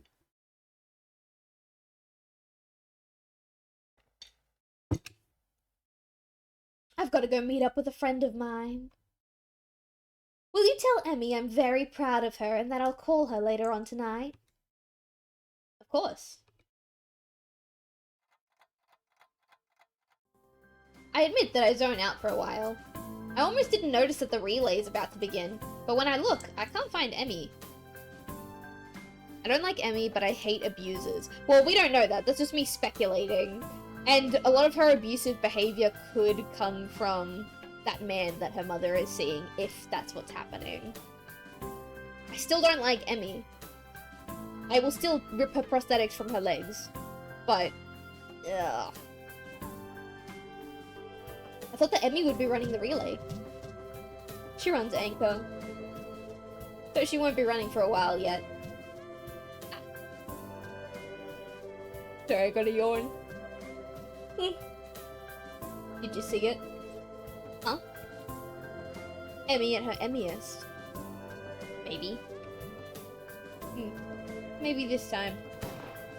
The race begins and I cheer Emmy's teammate along as they pass the baton. Finally, I see Emmy sprinting onto the track to take the final handoff. Once again, I'm taken aback by how graceful she looks when she runs. It really is beautiful. The look of determination and fearlessness on her face only adds to the picture. Emmy at her Emmyest, I suppose. But then, as she crosses the finish line, I see her stumble slightly. It's only barely, but it's a definite stumble. Rin inhales sharply and actually looks concerned for a second. Emmy... Did she hurt herself, do you think? You noticed it too? It must be bad. She frowns, as if deciding on the next course of action. Eventually, that proves to be too tiresome and she shrugs again. Well, let's go down. Gotta crown the victor. See if you can find the laurel branch. I love that the nobilis laurel is mentioned here. He's cute. That's not gonna be easy. Rin shrugs. At least we tried. Well, we didn't try all that hard. Or at all. But hey, whatever. Emmy is surrounded by her teammates, all of them congratulating her on the run. Rin seems to be waiting for Emmy to notice that she's arrived. Oh yeah, I guess she can't exactly wave Emmy over. Then again, I'm not sure that Rin would do such a thing even if she had arms. It doesn't seem like her style to draw attention to herself, or to emote beyond shrugging. Either way, I'm not willing to wait, so I wave to Emmy, who looks up and grins happily at me. Nope, us. Hey, you showed up! Guess Rin owes me money, huh? We would have brought you a crown of laurels, but Hisao couldn't find one. Hey, neither did you. It wasn't my job to look. When did we assign jobs? When I said, see if you can find a laurel branch. Try to keep up. I shrug. Guess Ren's rubbing off on me. It seems it's my fault after all, Emmy. Okay, I do like that interaction. Emmy laughs at Rin and I. It's okay. I'm sure you'll make it up to me somehow. Sure. Good. So how'd I look? I stopped myself from blurting out beautiful or amazing and settled for the substantially safer, very impressive. Emmy seems pleased with this assessment. I don't mention how much more impressive her performance is given her lack of legs. I figure she knows that much already. Besides, it seems like it would take away from her efforts somehow. Great to hear. I was worried I looked a little slow on the relay, but I guess I did fine, huh? Actually, I noticed Rin kicks me and keeps me from finishing my sentence. What was that all about? He noticed it. At the end. Well, that's not good. I guess the nurse will look at it for me later. Ooh, I saw that wince of pain! I saw that wince of pain! I know that wince of pain like the back of my hand because that's the wince of pain that I do. Like, when I'm in crippling pain. I've been doing it for the past month and a half with my knee, and back when I was sick for like 4 fucking months and I had that insufferable abdominal pain, I would do that to convince my friend, who is now my partner, that I was okay enough to go outside. Bless him, he treated me so good both times that I've been ill. There's a carelessness in her voice, as if it isn't a big deal, but I suddenly noticed a slight twitch on her face. Like she's trying to hide the fact that she is in pain. It's then that I notice her breathing is a little shallow too. I guess she really is hurt. She must notice my concern because she skips up to me and gives me a friendly pat on the shoulder. Hey, you look a little worried. I'm fine, really. Just sore from all the running is all. And come on, a little pain isn't gonna stop me. Oh no? Emmy grins for a moment. She looks like she did during her sprint. Fierce and unconquerable. Or, to put it another way, really beautiful. This guy is really attracted to determination, and that I can agree with. I think determination and, like, willingness to change and improve and grow yourself is probably one of, if not the most attractive thing anyone can do, hands down. But, like, everything else Emmy has done has turned me off her so much that even though I am someone who finds determination and willingness to grow and change attractive, I can't look past everything else Emmy has done. I'm really sorry. Hasn't yet. Well then, I guess I shouldn't worry, huh? Damn right. Emmy Ibarazaki, fastest thing with no legs. I don't stop for anything. Impressive. Emmy giggles and then seems to remember something.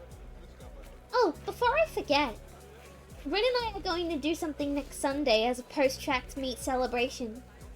You should come along. Normally we do it the day after, but since the track meet was on a Sunday, we've got homework and class and all that stuff to take care of. Plus our morning run, of course. Right, of course. Alright, your mum wanted to say she's proud of you. She'll call you later tonight. I thought I saw her in the stands. I'm glad she made it.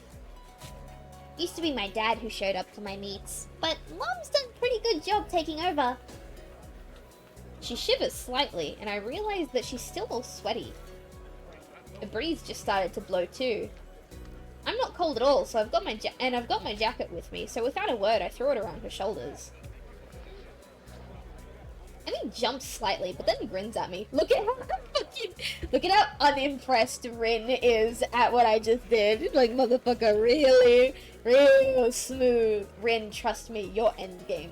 Your final. Mwah. You're the one I want to be with, baby G. I want to fucking kill myself. Hey, thanks. It's getting a little cold, I guess. Yeah, looked like it. Just as I begin to wonder whether or not giving Emmy my jacket could be taken the wrong way, a boy in a track uniform approaches. Hey, Emmy, you're gonna miss the medal ceremony. Oh yeah, thanks. Emmy's just It feels so wrong to refer to her as that and not like her own human being, especially since we're going through the arc that's really trying to characterize her as a person. But you're absolutely right, Emmy's just the obstacle. She turns to Rin and myself. You don't have to stick around for this part. It takes forever.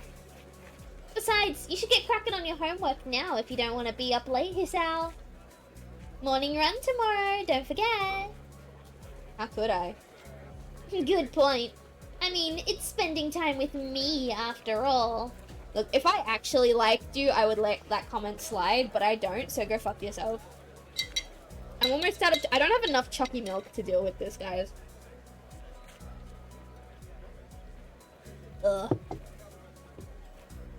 With this, she waves quickly and dashes off to receive her medals. Or whatever they pass off as medals these days. Rin and I head away from the track, Rin remaining deep in whatever thought she has for most of the walk back to her dorm. Oh, I finally get alone time with Rin. Chat, I finally get alone time with Rin. As I see her off, she speaks up. You're probably not getting that coat back, I think. I'm sure I'll get it back eventually. Interesting. Take it as it comes, huh? Very Emmy-ish. No! She's gone! I can't have alone time with Rin without it being about Emmy. It's so frustrating. With this odd statement, she turns and heads into the building. Honestly, was it that big a deal? Emmy was cold, and, unless I'm mistaken, in pain. Giving her a solution to at least one of those problems seems like an obvious reaction. Though, I guess there is a chance I could lose my jacket if Emmy never remembers to return it. Take it as it comes, that's what her mum said. Yeah, it's true. I guess Rin has a point. Still, I can't bring myself to muster much worry over the whole thing. After all, it's been getting warmer lately. I don't need a jacket. Odd. I think I used to be a little more responsible with my stuff. Emmy-ish, huh? Maybe that's not really a bad thing. I would disagree, but you know, it is what it is. Our protag seems to have fallen for Emmy, which is truly tragic. This is the first girl in the game that he's referred to as quote-unquote beautiful multiple times. I don't like it. You haven't been forgetting to take your medicine, have you? I'm catching a little murmur. You should take it easy for a few days. The nurse's words hurt me far more than the exhaustion of the morning run ever could. Take it easy for a few days? I knew I should have kept quiet. Keep my eyes on the floor, feeling like a complete idiot. Of course I hadn't been remembering to take my medicine. I've been rushing out of my room to get to the track before Emmy. After the track meet a few days ago, I felt inspired. So I've been running warm-up laps in the morning before Emmy shows up. But then today, while she and I were running, I felt a little pain in my chest. It was only slight, and it was only for a second, so I mentioned it to the nurse. Honestly, it wasn't that bad. I mean, I kept running and finished just fine, so really it couldn't have been that bad. Why do I feel like I'm making excuses to the nurse? Moreover, why do I feel a need to justify continuing a run despite the pain? Really, it comes down to my being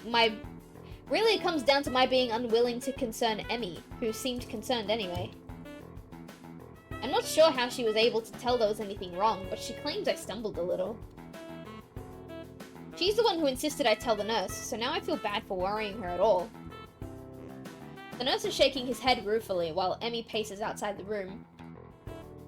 Isao, I know it's difficult for you to get into a new routine, but if you don't want to find yourself in a lot of trouble, you're gonna have to try harder. You can't afford to forget your pills, and you can't push yourself too hard. But if I don't push myself, how will I improve? I don't know where that came from. The nurse seems to have an idea. Now, where have I heard that before? He laughs and pats me on the shoulder. She's rubbing off on you, I guess. His expression changes again, and he's back in serious mode. Look, I'm not saying you shouldn't push yourself, but that doesn't mean you shouldn't be taking your medication, and it doesn't mean that you shouldn't stop if your chest starts bothering you. I prefer not to have any fantasies while I'm on staff here. Fantasies? Fatalities! God, what? That was a fumble, I'm so sorry. Bit of a lofty goal, to be sure, but I'm always up for a challenge. I hate to admit it, but I think he's right. I've got to remember to take my medication. You're right. I'm sorry to worry you. Who's worried? You're a smart kid, right? I know you can be responsible, Hisao. A situation like yours, you've got to learn to be responsible fast. I know, I know. His expression suddenly becomes devious. I suppose you've started to enjoy your runs with Emmy then, hey? Yeah, they've really been helping me. I mean, until today, I was feeling a lot more healthy. Plus, it's really impressive to see Emmy run. Did you see her at the track meet? She was incredible. The nurse nods, grinning all the while. That she was, Hisao. I watched her first couple of races before I had some business to take care of, but she told me all about it. Kind of you to loan her your jacket, by the way. God, this... Ah! It's the nice thing to do. It's the nice thing to do. But my problem is that that nice thing to do is going to get misinterpreted by everybody, including Emmy. And I just want my jacket back so that I can go and... I was going to say go and hold Rin's hand, but she doesn't have hands, so, go... awkwardly stare at where Rin's hands would be. No, I shouldn't mention hands. Go spend time with Rin. Let's just leave it at that. Put your arm around her shoulder. She does have shoulders. She does, in fact, have shoulders. We can do that. Huh? Oh yeah, it wasn't that big of a deal.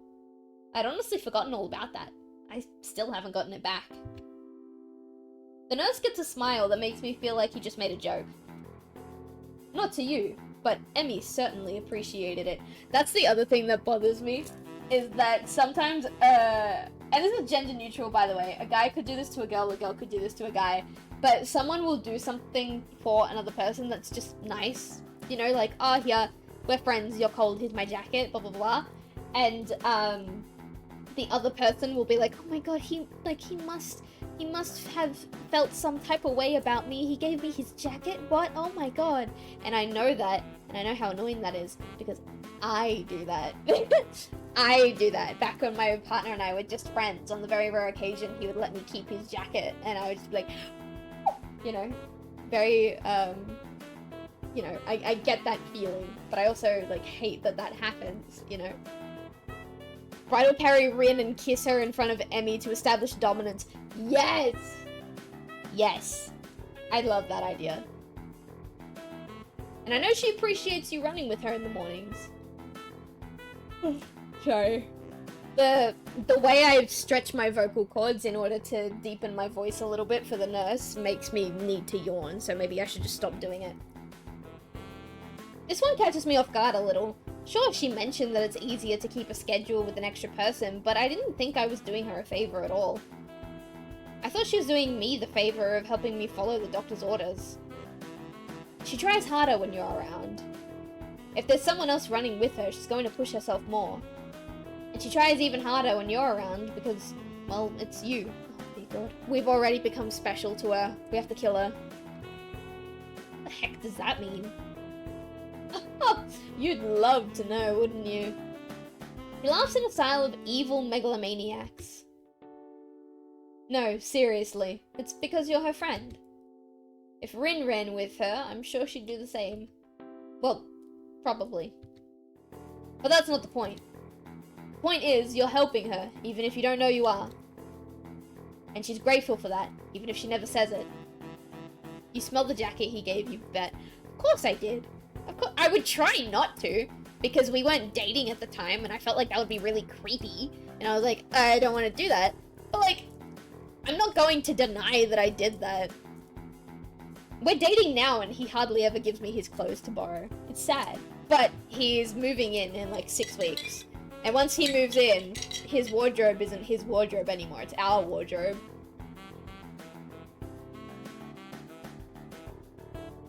The boxes, the shorts, the shirts, the jackets, they're all mine.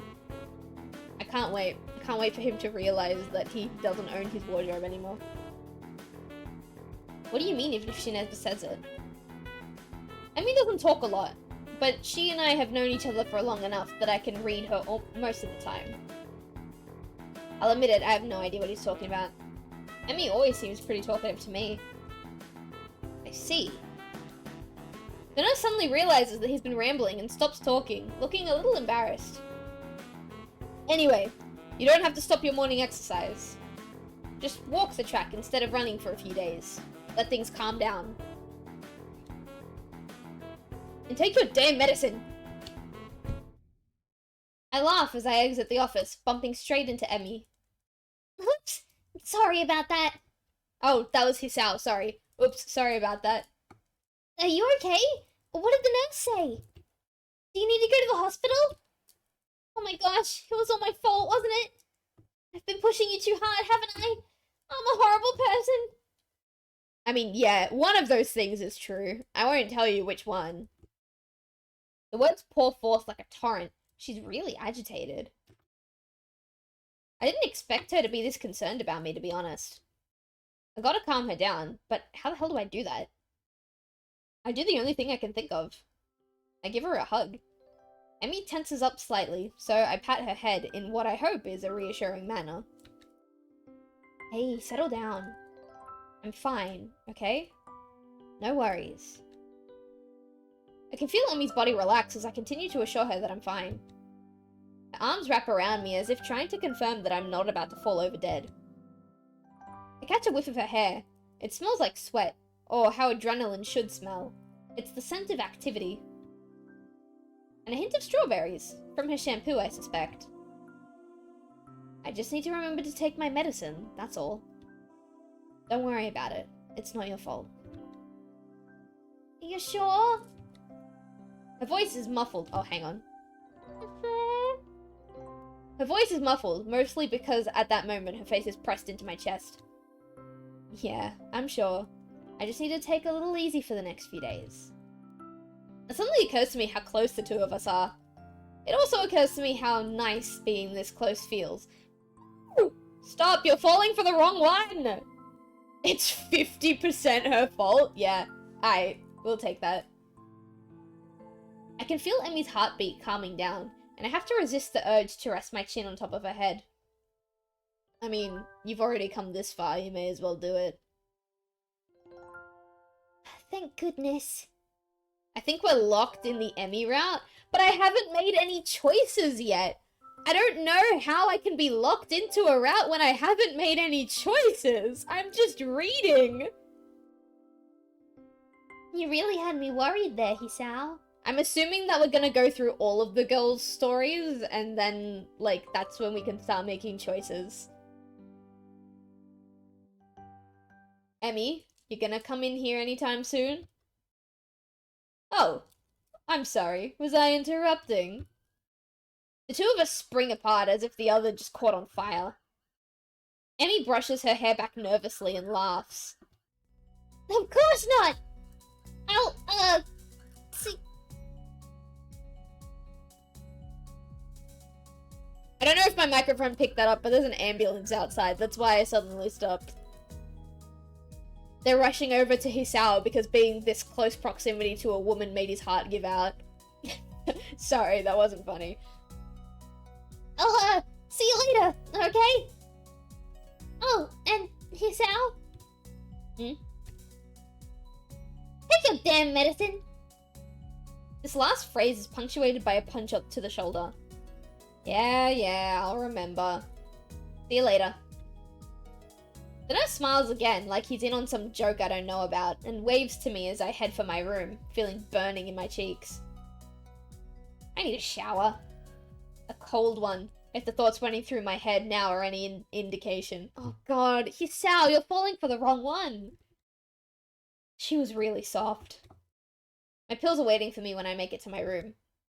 I swallow them without second thought. I don't know why I didn't think of waiting until after the runs to take them. For some reason, I figured it was when I woke up or not at all. But no, they only need to be taken every 24 hours. The exact time of day doesn't factor into it. My thoughts drift back to the hug in the hallway. It's weird. You'd expect someone to smell foul after a run, but for some reason, Emmy smelled right. That tinge of sweat just seemed to fit her. I really need a shower. God damn it, this sucks. This sucks. I'm with the wrong woman. I'm in the wrong timeline. This is the bad end. Strange that it feels so natural for me to go up to the roof these days. I never would have done such a thing at my old school. In those days, I liked to eat alone. No, that's not quite true. Though I like to sit alone, I also like to watch people. I always figured that was the sort of person I was, but it appears I was wrong. Then again, I also thought I was the sort of person who had a normal heart, so there you have it. I don't know myself that well. Now I'm on the roof so that I can have lunch with a couple of people. And they're both girls, which is even stranger. Oddly enough, I feel closer to Emmy and Rin than I felt to anyone at my old school. Somehow I get the feeling they'd at least visit me if I wound up in the hospital. I focus on the view of the roof, banishing such thoughts from my head. There's a light breeze blowing, and the sun is shining high in the sky. The sky itself is a deep blue, with hardly a cloud in it. It's gotten pleasantly warm, and as I sit down and wait for my friends, I close my eyes and enjoy the feeling of the sun seeping into my skin. Ah, sometimes that is such a nice feeling. Sometimes, especially if I've gone a couple of days in a row just sitting at my desk doing client work or preparing for my Etsy shop or whatever, I will just, like, suddenly stop what I'm doing, and sometimes I'll go for a walk, sometimes I'll just go, like, to the backyard, like, the common backyard of my apartment, and you just sit and you absorb the sun, and it is so pleasant. I don't have words other than it is pleasant. Voices intrude upon the edge of hearing. Seems you've fallen asleep on us, Rin. Oh, seems to have fallen asleep on us, Rin. Maybe he's faking, to lull us into a false sense of security. If you aren't busy living, you'll find yourself busy dying. Yeah, I like that. Why would he do that? No idea. Still, you make a good point. We should kick him or something to make sure he's really asleep. Huh? What? Amy looks over me, only a short girl can. Whoa! That's rude. As a short girl, I disdain this comment. Sorry, I'm just gonna finish the last of my chalky milk.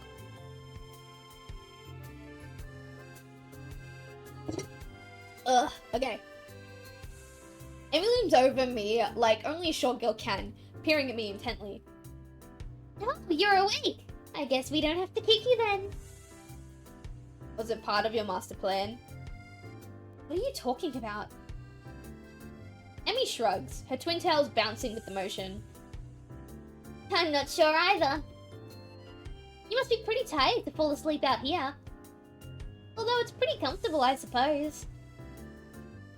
She plops down next to me and begins to eat. Rin sits opposite from the two of us, a move which only makes me more aware of the girl sitting next to me. If I didn't know any better, I'd swear Rin did it on purpose. I concentrate on my food, trying to tune out the majority of the conversation that Rin and Emmy are having. Despite my best efforts, however, I still find myself glancing over at Emmy whenever she speaks. I notice how she purses her lips when she's thinking about something, squinting slightly as if it would improve her thinking ability. Rin says something that makes Emmy laugh, and I notice perhaps for the first time how she laughs with her whole body, rocking back and forth, head thrown back, almost like she's about to fall over. I probably look like a creep. Yeah, you do look like a creep. You should be creeping about, like with this stuff about Rin, not about Emmy. Emmy gaslit gate-kept girl bossed the fuck out of you. We got Stockholm Syndrome, we do. It's about this time that I realize Emmy is looking at me. Her voice raised slightly, so she probably just asked me a question. Huh? Sorry, I zoned out for a moment there. Emmy rolls her eyes, while a slight quirk of the eyebrow is the only sign that Rin's even paying attention. I said, did you get your career survey in your class too? You know, one of those what do you want to do after high school things? I don't think so. Maybe we'll get one tomorrow. What are you going to put down? That's a really good question. I guess I always figured I'd go to college after high school, but I have no idea what I'd do once I got there.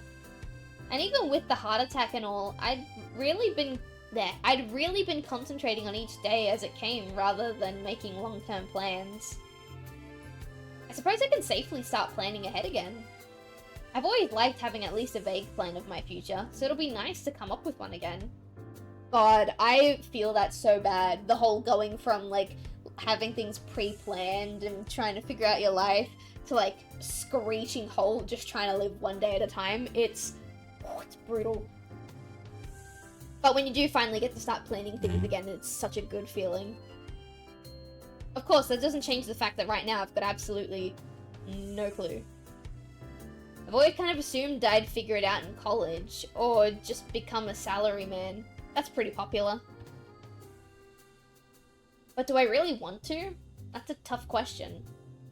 I guess I don't really want to do anything. You don't sound very excited about that one, do you?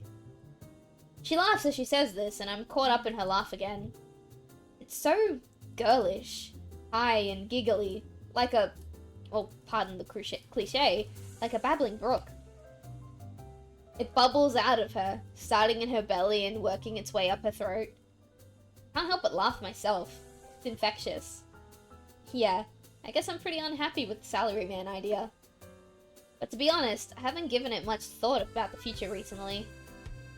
I suppose that these days I've been more concerned with living one day at a time. Emmy considers this for a moment and grins. That's a pretty good idea, Hisao. I just wrote down pirate. I hate that that made me laugh. I hate that Emmy got a laugh out of me. Stop it. I'm momentarily stunned, then I start laughing. I stop myself and manage to gasp out a question. You're not actually serious, are you? Emmy looks mock offended. Well, I've already got the legs for it, so I just kind of... God, why is she making me laugh?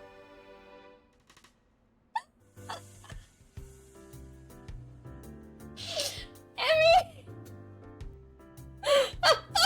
That's so good! No! I thought Rin was the only girlie in this game that had that sense of humor! No! That was such a good one! Fuck, god damn it! Even Rin seems amused by this. Just you wait. I'll be the terror of the high seas. I'll show you all. I've even been working on my pirate voice. She suddenly springs up and begins swaggering up and down the rooftop shouting orders. Okay, now the joke has been overdone. Now the joke has been overdone. Yar, me hearties! Give 'em a broadside with the long guns. We'll wear their guts for garters. Do you even know what that means? Rin's unexpected interruption stops Emmy in her tracks. Not really. But it's all in the delivery. The ringing of the bell prevents her from demonstrating her point further. Emmy dashes off immediately, leaving Rin and myself alone on the rooftop. Please give me a chance to bond with Rin. Please! Rin is the baby girl. Rin is the end game. Also, if you can hear, like, fidgeting, I have, like, my Shinx evolution line plushies up on my desk.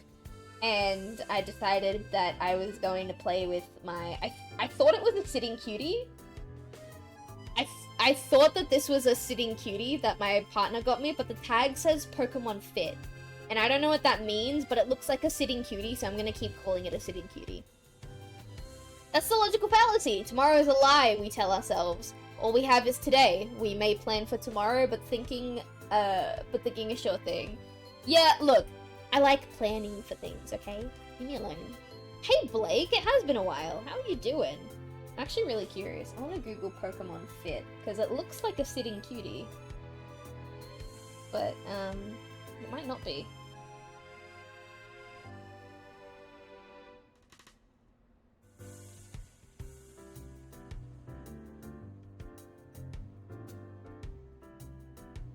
Sorry, I got very distracted. I've been fidgeting with the Luxio plush. It looks like a sitting cutie. Why is it called Pokemon Fit? I have no idea. Pokemon Fit, like, hang on. I'll put pictures in the Discord chat.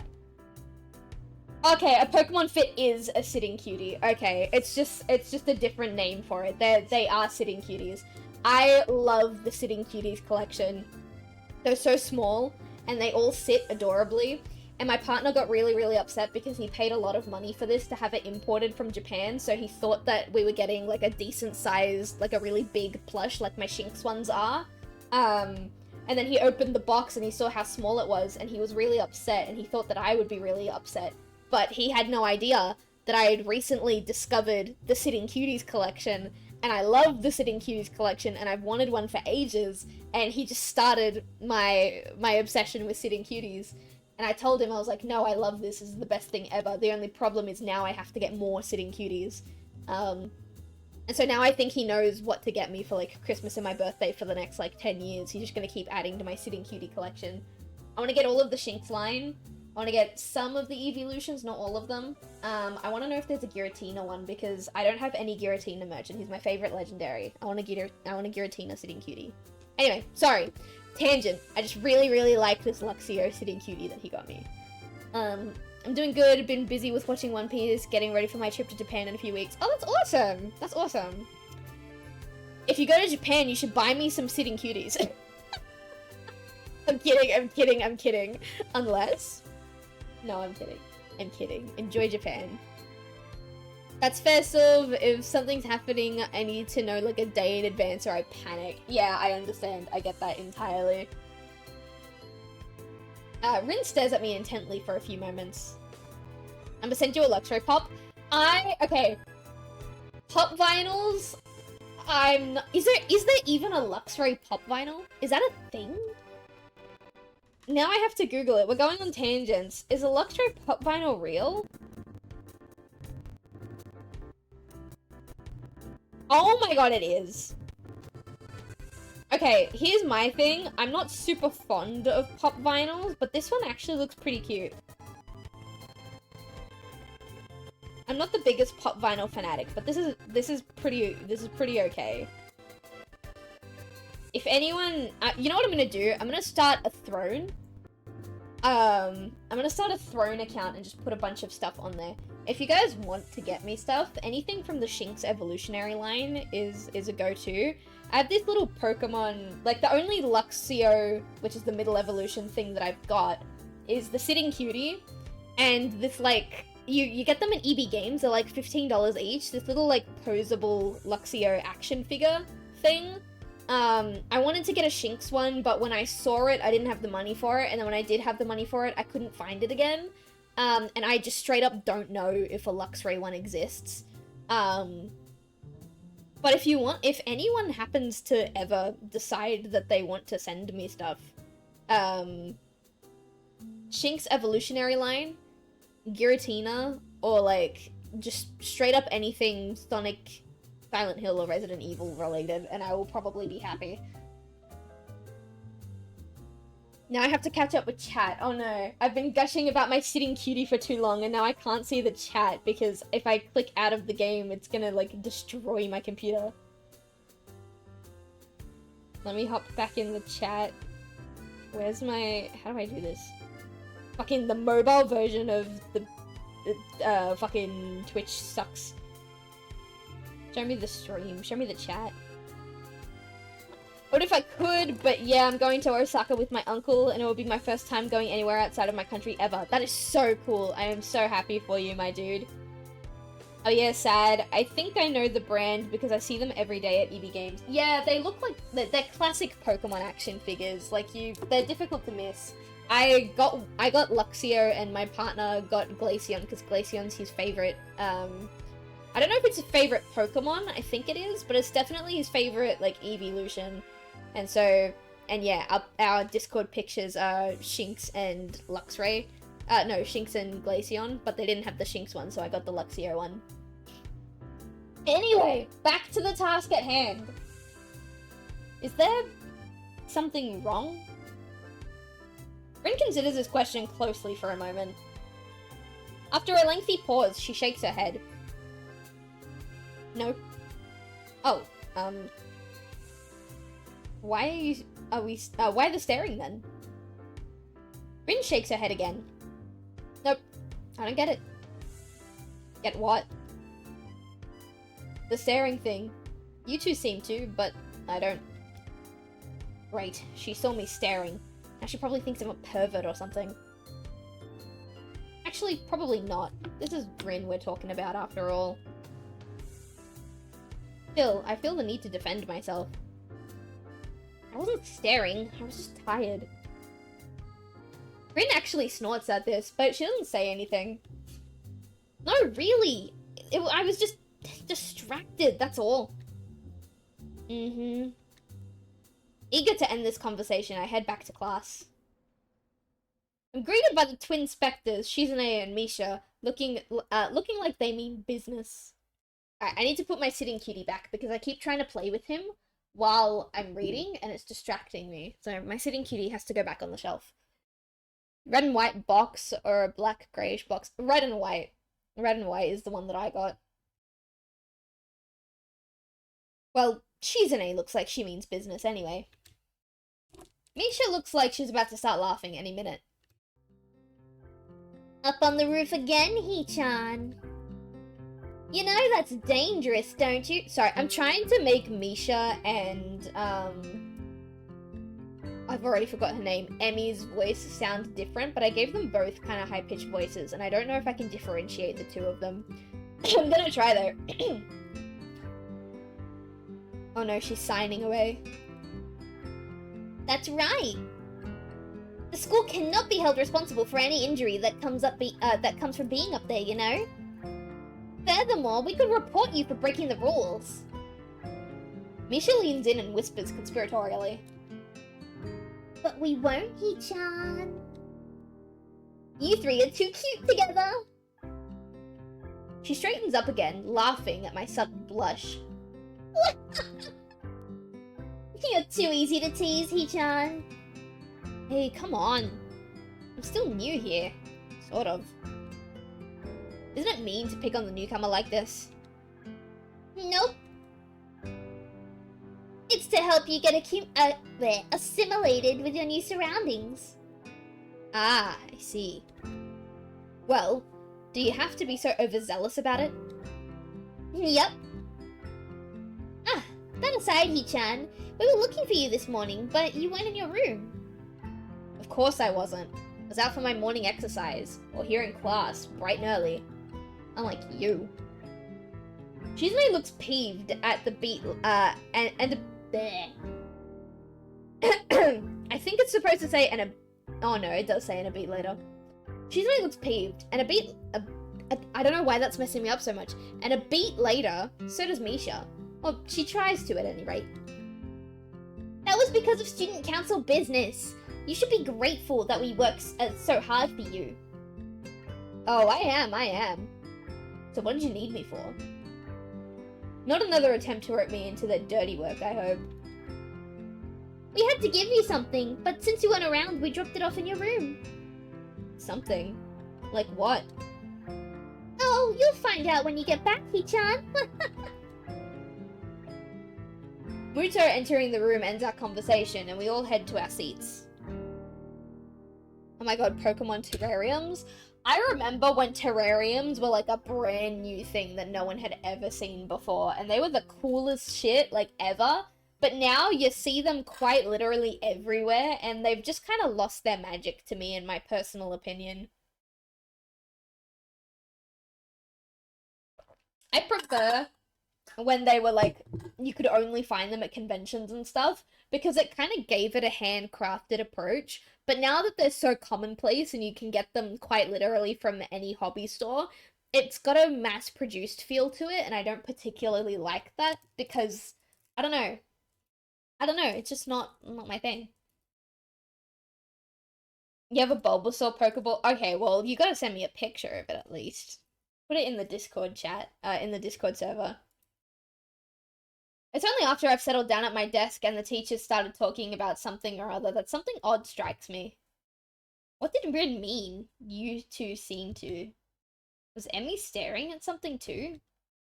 For a brief moment, I considered the possibility that Emmy was staring at me the way I was staring at her. Of course, that's ridiculous.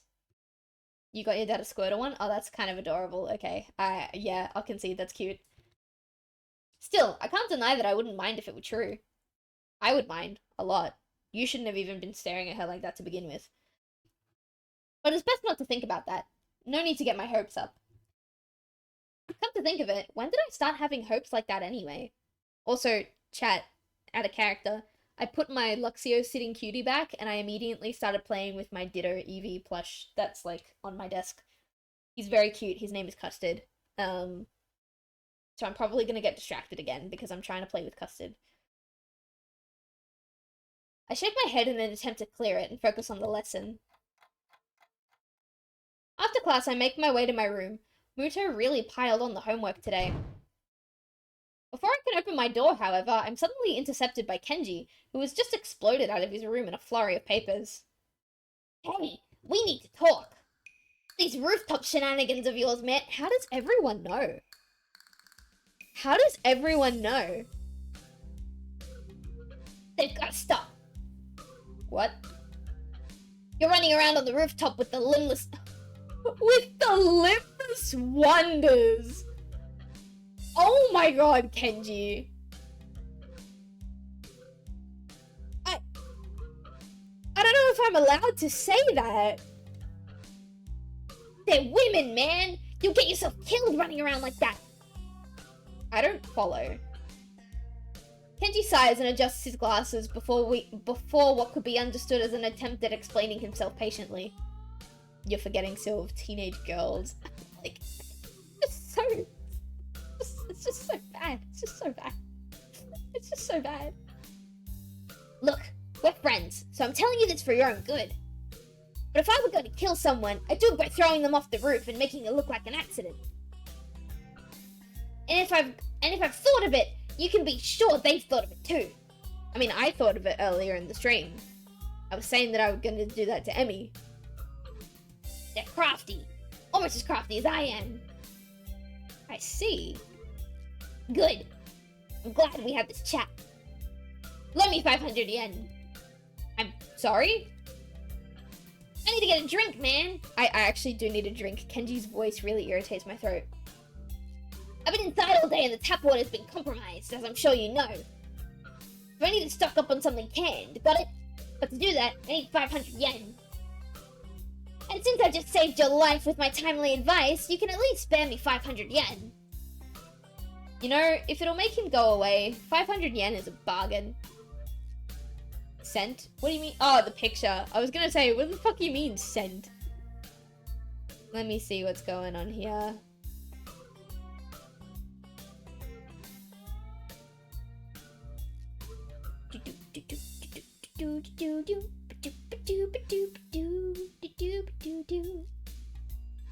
Oh, that's cute. Okay, yeah, I like that. That's adorable. Very cute. I hand the money over to Kenji, who nods in thanks and dashes off down the hallway, but not before he locks his door. Ignore the mega blocks. Okay, fair. I didn't even notice them, to be honest. That's the other thing. I love nano blocks. I haven't bought any nano blocks in like over a year. Just simply because I haven't, you know, no thought put into it. But I would love when my partner and I move into a more permanent place to just have a shelf dedicated to all the nano blocks that I want to buy and build. I want to get him the nano block Rayquaza mega build because Rayquaza is like his favorite legendary Pokemon ever. And he's looked at it a couple of times, but every time he's looked at it, he's looked at the price and been like, "No, I don't want to do that." But I think he blah, blah, words. I think he needs to have it. There's a Rayquaza. Yeah, there's Rayquaza nano blocks. It's like a I don't know if it's like considered a mega build or whatever, but there's definitely one. Rayquaza. We've seen it before. There's a, what is it called? There's a good game place near where my parents live.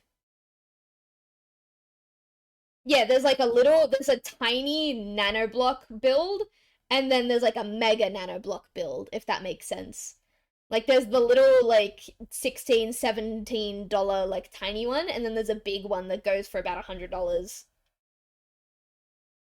Extreme Deluxe Rayquaza is what it's called. So you've got regular Rayquaza, and then you've got the Extreme Deluxe Rayquaza, and the Extreme Deluxe Rayquaza actually has articulation, which I think is awesome, and I think that he needs to have it.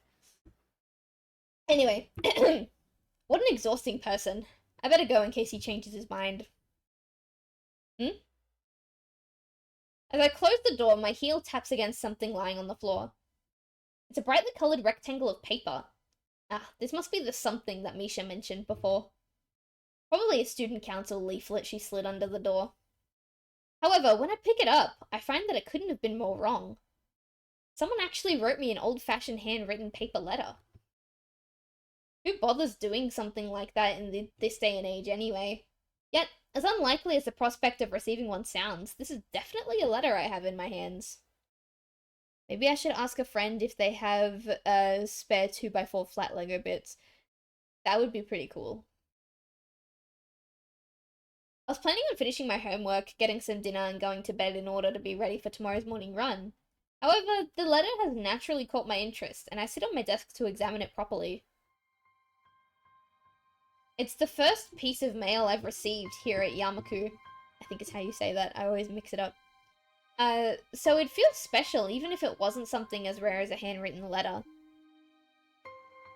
They're two crucial parts that I'm missing. Oh, that's unfortunate. I'm sure that there's, like, someone you know has got spares. And I am pretty sure you can get free replacements from Lego. I just don't remember how you do it. What causes me even more trepidation is the name of the sender, written neatly on the back of the envelope. Iwakano. I have no idea why she would write to me. I haven't been in contact with anyone from my old school since I transferred. And Iwanako is the last person I expect to write me a letter. Okay.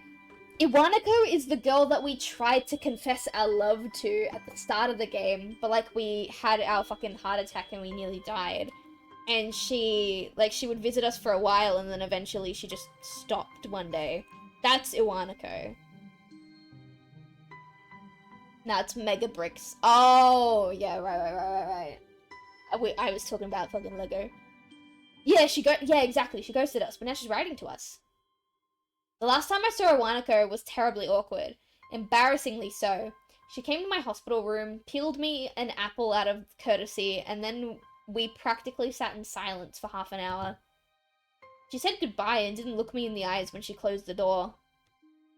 Could be from guilt? Yeah, true. It might have been a natural end to the series of visits that were probably pretty painful for both of us. Every time she visited me in the hospital, I wanted to talk to her, but something stopped me every time. Every time that I didn't speak made the next time even harder. She looked so guilty that I didn't want to say anything that might upset her, and I could never figure out the right words to say. I think Iwanako blamed herself for my heart attack. That's ridiculous, of course, but knowing it and believing it are two very different things. I told her it wasn't her fault. She nodded and I really think she understood that if it hadn't been that, then sooner or later something else would have made my heart give out. Yet she looked so hopelessly sad every time she opened that door and entered my room. So I never managed to say the things I wanted to say. In the end, that might have hurt her even more. Carefully, I open the envelope and draw out the folded letter from within. Dear Hisao, how are you? I hope you're well and happy at your new school. Everyone here misses you. Almost all of our second year class got put together in class 3-1 for the final year, so we're pretty comfortable right from the beginning of the year. I'm sure you would have been assigned this class as well. The mood among the third years seems to be very anxious about final exams, even though they're so far away. The teachers are badgering us about it all the time. Even old Mr. Tachibana, who is, by the way, our homeroom teacher this year. Would you believe it? I was sure that he'd retire after our second year, but here he is, nagging everyone about studying for exams. I think things like that are the main reason why the mood among the third years is so nervous. Sorry, I couldn't read that sentence for the life of me. I must admit that I'm somehow losing confidence in myself as well, even though I've always fared reasonably well in exams. It's so weird to think that we're already seniors, isn't it? Time has already flown past. I wonder where it went. The new first years seem so young and somehow really innocent. I keep wondering if I was like them in my first year. I've been feeling nostalgic like this for the whole third... Oh my god. I've been feeling nostalgic like this for the whole first trimester. There are other things I want to say. I'm writing to you because I felt that there are things I should have said after the incident back in the winter. I really regret that I wasn't able to say them in person, and I have no excuse for it. Yeah, I think I've had quite enough of this. We didn't even finish reading it? Oh no! Mods kill that guy. I crumple up the sheet of paper and toss it across the room. My aim is off, so the letter rolls under my nightstand instead of going into my wastebasket. That was an apology for abandoning me, except I don't know that I really need it anymore at this point. Oh, that's... oh. At least finish reading it. Like, I get it if you don't want to respond and you want to leave it be, but at least finish reading it. The hospital seems like a lifetime ago, and here, now, I've got other things on my mind. Emmy, for starters. My god, get Emmy out of your brain! It wasn't great to be abandoned during my stay, but it's not something I'm worried about anymore. In fact, I haven't even thought about the hospital in what feels like forever until this letter came in. It's almost annoying to have received it. I've got exams to study for myself. I have no time for the past. Now, about that homework. God damn. I guess that's the end of that. What a dumbass. Rin is the better choice. Clearly. Clearly.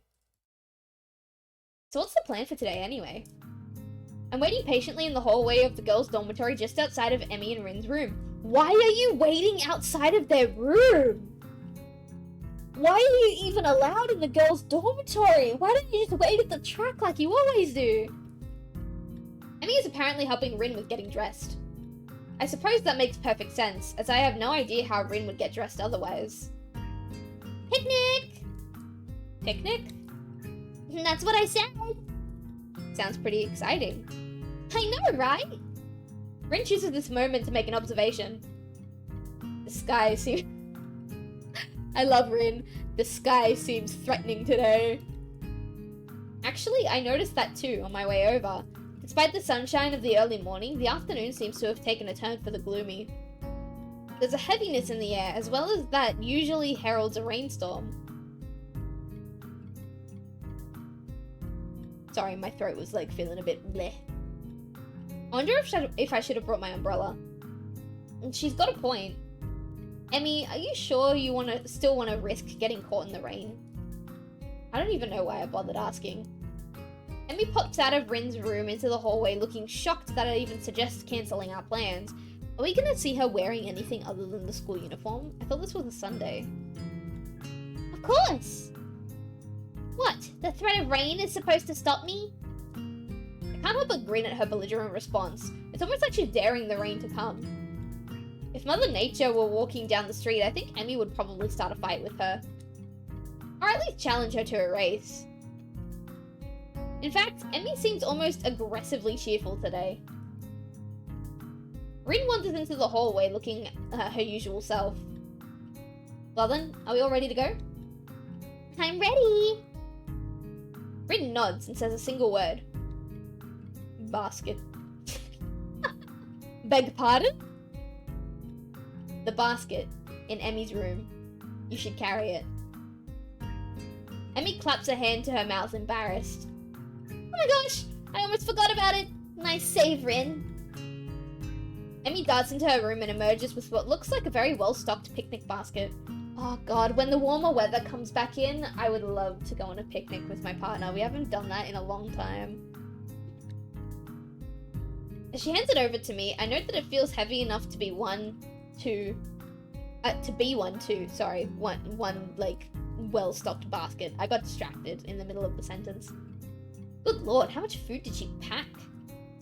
More to the point, where'd she get the money for all this?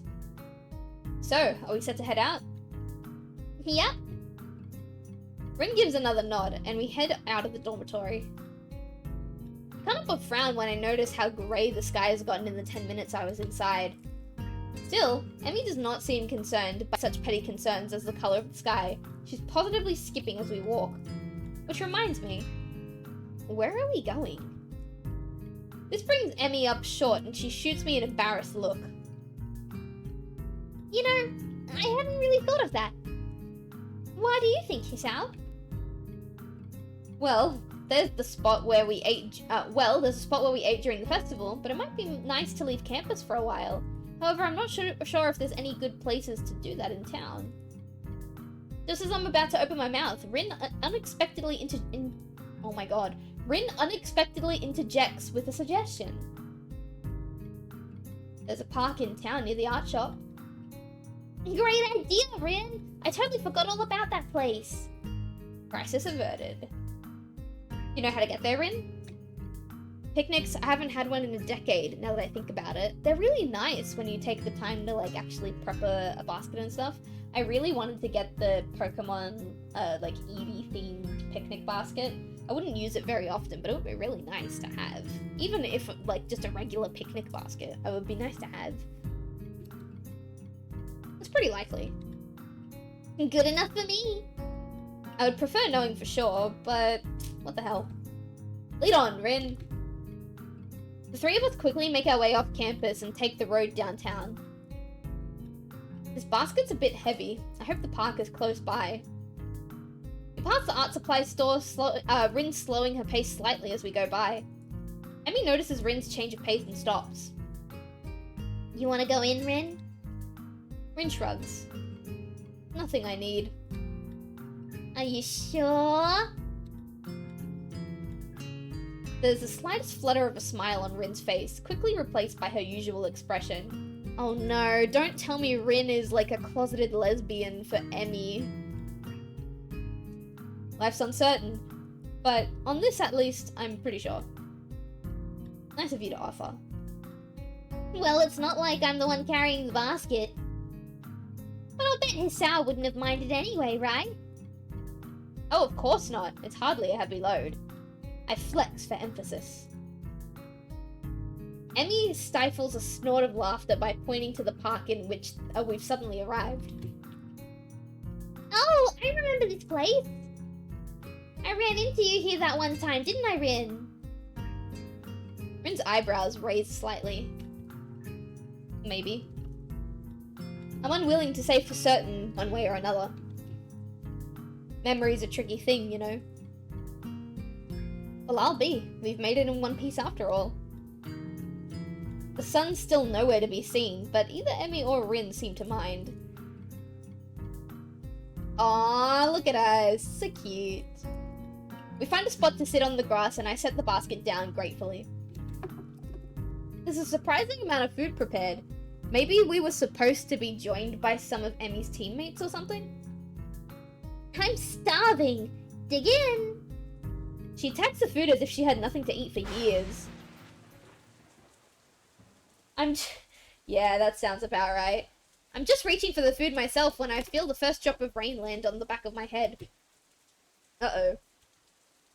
Looks like the weather's not going to cooperate with us after all.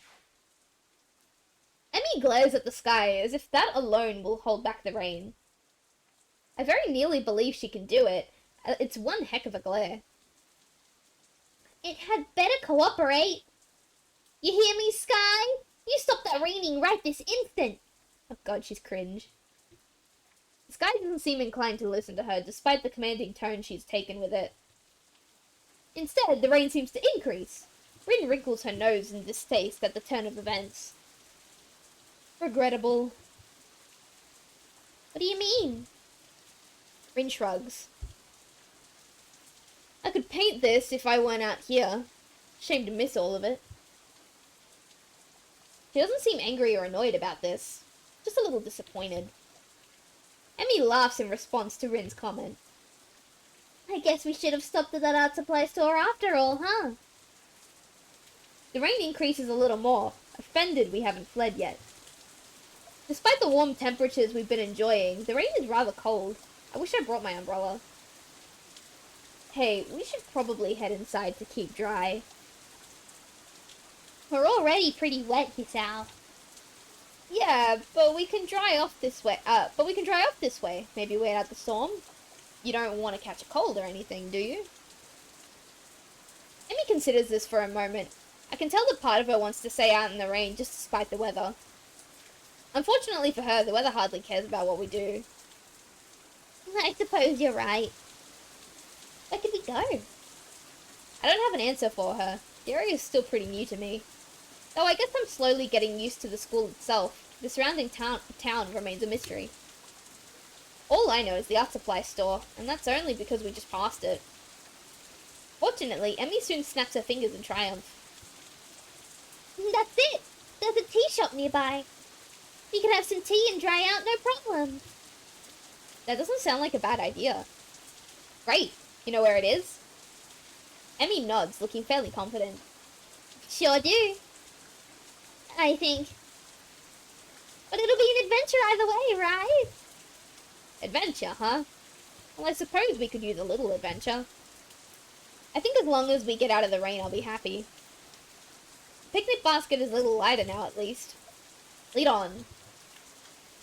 Ren and I follow Emmy as she weaves through the streets with something approaching confidence. Now left here. The Shanghai. Emmy beams triumphantly as she points to the tea shop. It seems fairly crowded inside, a symptom of the sudden rain, I'm sure. Ooh. Wait, aren't you the librarian? Don't I know you? Your hair is all done up and you look a bit different, but I'm pretty sure you're the same girlie. Welcome! I'm surprised to find out that our waitress is none other than Yuko.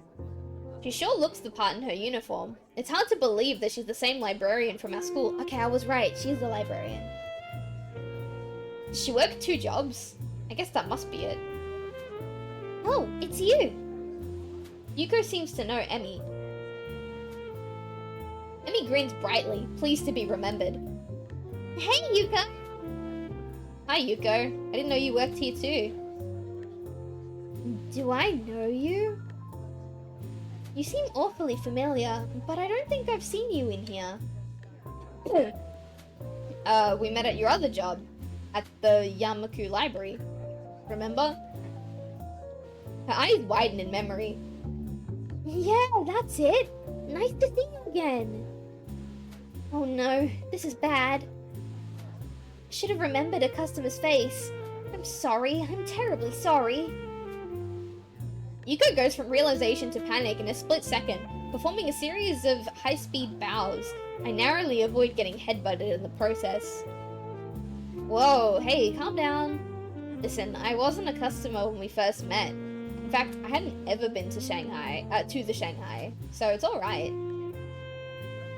Not the best display of logic, but it seems to relax her a little. Do you really think so? Yeah, I'm sure. Positive. Isn't that right, girls? Emmy has been watching this little drama unfold with considerable amusement. Yeah, it sure is. Well, okay. So Yuko, got room to seat us? Yuko nods and leads us to a corner booth, providing us with small towels before taking our order. What will you have? Cake! And some tea too, I guess. What kind of cake? Surprise me. I do that to my partner all the time and he gets super frustrated because he likes to, like, I don't know how to explain it, but he explains it very eloquently. He doesn't like when I say surprise him because he's super worried that he'll get something bad and terrible. And one time, I was really sick and I was like, I was recovering from being sick and I was super hungry, but I didn't know what I wanted, so I said, oh, get me some food, I guess. And he came back with some really nice, like, cafe-level food. It was great. But he told me that because I told him to surprise me, or that, like, I didn't care what he got, almost out of spite, he was gonna get me, like, a whole pumpkin. Like, just a whole cut-up pumpkin. And I looked him dead in the eye and I said, I actually would have loved a pumpkin under the condition that when you got here, you cut it up and you prepped it and you, like, popped it in the oven. I'd love some oven-baked pumpkin. And he laughed at me and he goes, honestly, I probably would have done that. And I thought it was really funny. It's cute. But yeah, he doesn't like when I say surprise me. It gets him, like, super tense and anxious. Yuko looks uncomfortable at the thought of surprising anyone, but she gives a nod and turns to Rin. And for you?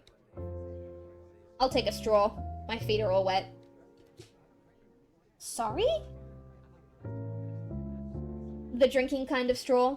One, please. Yuko is obviously uncertain of what to think about this. She fiddles with her pen and stationery for a moment, looking like she's about to cry before turning in my direction. Oh no! And you, sir? Just tea, I think. Emmy would probably yell at me if I ordered cake. Aw, come on, Hisao. Don't let me be the only one with food. I feel like a pig. Just trying to eat healthy. Your orders, after all. Well, today's your day off. You can be healthy tomorrow. Oh, I see. When it benefits you, and it makes you feel good about yourself, then I can order what I want. What if I say I don't feel like cake? What if I say, Emmy, that's okay, I don't feel like cake. Will you bully me and gaslight me into getting a cake? I guarantee you will. Fucking bitch. Well then, I suppose I will have some cake after all. Yuko seems slightly irritated that I'm changing my mind. What kind? I glance at Emmy and grin. Surprise me. Yuko sighs and nods. Very well. Your order will be out soon. Despite the crowd, our order does indeed arrive quickly. Thanks, Yuko. Yuko nods in appreciation. This is a different guy than usual. Oh, sorry. This is a different guy than usual, isn't it? What? Different guy? Oh no, we're getting jealous. Emmy must notice my confusion because she seems a little embarrassed. What? Oh yeah, I guess he is. This is my friend Hisao. We've met. Small world, huh? Well, let me know if you need anything. With that, Yuko takes off like a shot to wait for some other tables, leaving me to ponder her comment. Different guy, huh? I guess it makes sense, right? Emmy's pretty popular, or so I've been told. It's probably that kid from the track team. This is stupid. I can just ask Emmy. But Kirsten, do you like Silent Hill 2? Silent Hill 2 was my entire personality for like 3 years. It's still a very core part of my personality. I love that game so much that I went and spent $130 on the original PS2 version, and when I booted it up on mine and my partner's PlayStation 2 for the first time, I actually couldn't play the game because as soon as I realized it was running on real hardware, I burst into tears. That's, yeah, I think I like Silent Hill 2. Trailer for the remake came out. I've been keeping up to date with it. I'm tempering my expectations for the remake, mostly because with the remake, they've made a lot of changes that I don't particularly like, and I don't like them for, like, really weird reasons. So, the whole first person, or, like, third person over-the-shoulder view, right? I am not the biggest fan of it, and I'm not the biggest fan of it not because it doesn't do well. I think it can be done really, really well, like with the Resident Evil remakes. Resident Evil 4 is like a perfect, not Resident Evil 4, sorry. Resident Evil 2 is a perfect example of that. But the thing that annoys me about Silent Hill 2 making the jump from fixed camera angles and all of that to over-the-shoulder third person is the fact that the team doing the remake is Bloober Team, and the whole reason why Bloober Team got a hold of Silent Hill 2 in the first place is because of their work on The Medium, which was considered to be a spiritual successor to Silent Hill by, like, a lot of, like, media. And one of the things that they proved with The Medium was that third-person fixed camera angles still have a lot of prevalence, and they're still super effective, and they're still, like, a great art form to display gaming and such. And so the fact that they went through this labor of love for Silent Hill and PlayStation, like, early PlayStation horror in The Medium, which was not a 10 out of 10 game, but it was a fairly good game. I would give it maybe, like, a 7.5 to an 8. And they went through all of that with this labor of love for classic horror, and then they get their hands on the very medium that inspired that work, and they decide to change it to third person over the shoulder, kind of sort of really pissed me off. And it wouldn't have pissed me off if it was any other studio. It pisses me off that it's Bloober Team, because Bloober Team went through all of the effort to make the medium fixed camera angle. And that was one of the really big things that I loved about the medium, is that they were bringing back this classic style of fixed camera angle.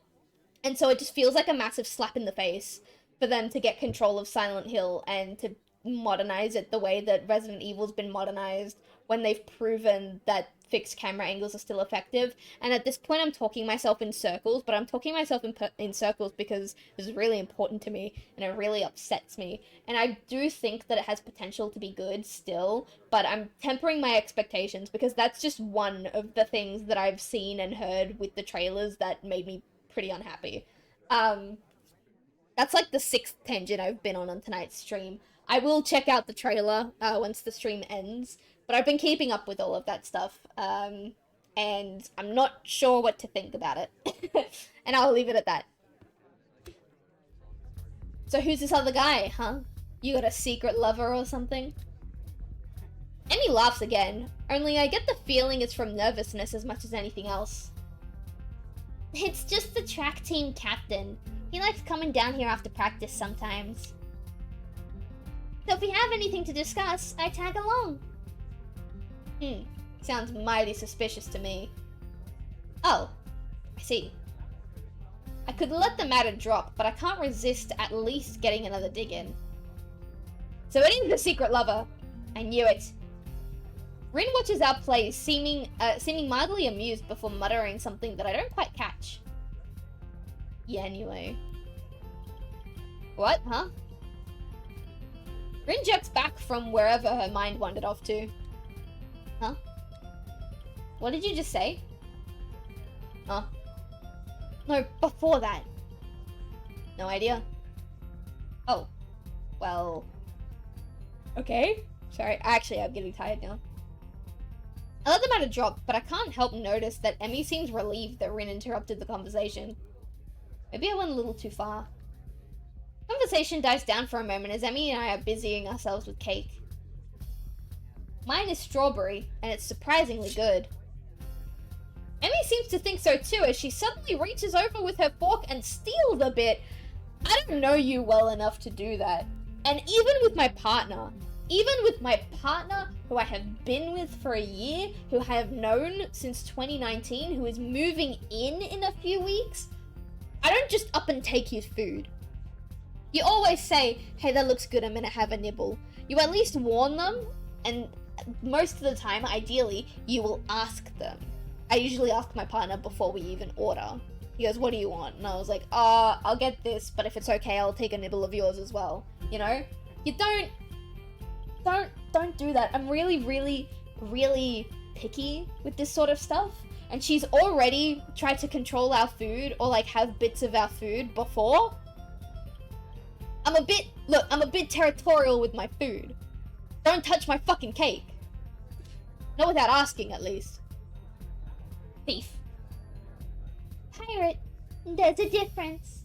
Like, I'm sure a lot of people don't mind this, and this would be considered cute, like she just steals your food. It bothers me personally, that's all.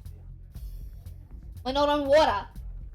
Well, no, but there's a lot of water outside, so it still works, right? Besides, you can have some of mine. I think it's cranberry or something. Joey doesn't share food. Sorry, but I gotta go. No worries. Thanks for joining us. I should have asked for the strawberry. I like strawberries. Feel free to help yourself to mine if you really must. For some reason, I feel compelled to add, seeing as how you've already done it once and all. Emmy sticks her tongue out at me, but that doesn't stop her from appropriating my cake. Appropriating my cake. I try some of hers as well. It's raspberry, and pretty good. The rain's let up. It would appear that Rin is correct. I don't know why that made me laugh, it just did. Good timing, too. I finished my food, and it looks like Emmy has as well. Well, we'd better pay and get a move on before it starts raining again. It takes a few minutes to get Yuko's attention, but we pay and get out pretty quickly. So, do you want to return to the park? My jaw nearly drops. Are you kidding? It's probably gonna rain again. In fact, I think I just felt some raindrops. You may be right. Well, okay. I'll let you off the hook this time, but you owe me a picnic now. Got it? I don't know if she's addressing me, Rin, or the both of us. Fine, fine. Now hurry up. I wanted to get some laps in at the track, and it would be nice to do so without the rain. I thought this was your day off. Well... Emmy suddenly seemed reluctant to explain herself. I need to practice. And I need to burn off that cake anyway. Why do I get the feeling she's leaving something out? Are you sure? It wasn't that much cake. No, it wasn't that much cake for you. I ate most of it. She's got a point there. Still, I feel like I should at least offer to run with her. Oh my god, okay. Guys, chat, homies. I'm not gonna lie. I'm curious. I feel like I want to know what's going on with Emmy, but at the same time, if I offer to run with her, it is going to lock me into her route. I can feel it. And so, despite how curious I am, I'm more spiteful. So we're gonna keep quiet and let her do her thing. Come to think of it, she looks like she'd rather be alone right now. I decide to keep my offer to myself. It's up to you. Oh, we're not following her. We're not following her. As we approach the girls' dormitory, it starts to rain again. Emmy's expression sours slightly. Aw, man. Stupid rain. Hey, it'll let up soon enough. You can go running then, right? Emmy snorts, seemingly amused. Like I'm gonna let the rain... like I'm going... there. Like I'm not gonna run in the rain. Well, you shouldn't. You could catch a cold. Also, I don't know how good the friction on your prosthetic legs are. Maybe you'll slip. Emmy waves her hand airily. Ridiculous. I don't get colds. My immune system is far too strong for something like that. I can't help but laugh. Well, I'll see you tomorrow then, okay? Yeah. Thanks for coming. Oh, and for carrying the picnic basket. I'll bring it for lunch tomorrow. We can have our picnic on the roof. Sounds good to me. See you then. Emmy grabs the basket from me and shoots through the door. Rin gives me a sort of half nod and ambles inside as well. Face plants into the track. Fucking dies. Damn, it's wet out here. I need to get back to my room and into some dry clothes. I'm stood in front of my door, but I'm intercepted by a sudden appearance of Kenji, who appears to be carrying a stack of books. Alright guys, my throat is already super dry and super sore, so I'm just gonna read Kenji's lines normally. I'm not gonna put on a voice for Kenji. Hey man, give me a hand, would ya? Huh? The books are unceremoniously dumped into my arms as Kenji fumbles with his room key. Thanks, you're a lifesaver. If you weren't around, I'd have to keep my door unlocked, and that's just begging for trouble. The perfect opportunity to set up an ambush, or maybe just plant a bomb if they don't want to get their hands too dirty. Probably don't. Afraid they'll break a nail or something if they have to stab me. Women. My mind thinks about digesting the verbal torrent that's just been unleashed, but elects to remain comfortably in the dark. Uh-huh. Anyway, where have you been, man? I could have used some help carrying these back from the library. I knocked on your door, but you weren't there. Oh, sorry. Not really. You appear to think I'm some kind of pack mule. I was out with Emmy and Rin. Kenji staggers back in shock. It looks like I just shot his dog, if he had a dog. The limbless ladies again? I hate that he called them that. What'd you do this time? Well, we wound up at the Shanghai. I'm prevented from continuing by a sudden exclamation of despair. The Shanghai? Why the Shanghai? No, man. You just don't go to the damn Shanghai. It's the most dangerous place in the city. A veritable stronghold for their best agents. I know, I've met them. They'll stop at nothing to lull you into a false sense of security and then BAM! He hits his door for emphasis. Wallet's gone. Bus pass, gone. Identity, fucking gone, man. Promise me you won't go there again. He seems so vehemently opposed to the idea of the Shanghai that I'm willing to lie a little in order to get him out of, in order to get to my room. Sure, I won't go there again. Or at least, I won't ever tell you I've gone there again. This seems to mollify the bespectaculated, oh my god, I can't read, companion. Good, good. Sorry to come on so strong, but I know the danger there too well to just let you just wander into the lion's den again. You got out of there alive once, but twice is pushing it. Yeah, well, I need to get changed and do homework, so see you later. Huh? Oh, sure, whatever. I suddenly remembered that I'm still holding his books. You better take these. I catch a glimpse of one of the titles. Something about cryptography. What a weirdo. Kenji grabs his... Oh my god. Kenji grabs his precious cargo from me and disappears through his doorway. I open my own door and walk in, grateful to get out of my soaking wet clothes. The rain outside picks up and I find myself hoping that Emmy's not running in this weather. She seems so adamant about doing the run alone, so I can't help but wonder if her leg's still bothering her. I try to remember whether or not I've seen her limping at all today, but I can't. Guess I was too caught up in enjoying the day, even if it did rain on us. And as I think back over the events of today, I keep finding myself focusing on my running partner. Her complete refusal to allow the rain to spoil her plans is incredibly cute. But there was something else there too. A sort of unflappable attitude when it comes to enjoying the day as it comes. I really like that quality. Maybe I need to do that a little myself. Okay, that's what I was waiting for. I was waiting for the save screen. At least I'm assuming that's the save screen.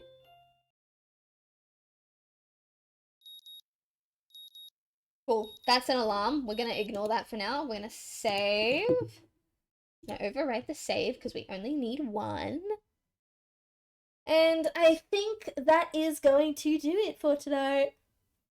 I've been struggling to read throughout this entire stream, so I'm sure you guys won't mind.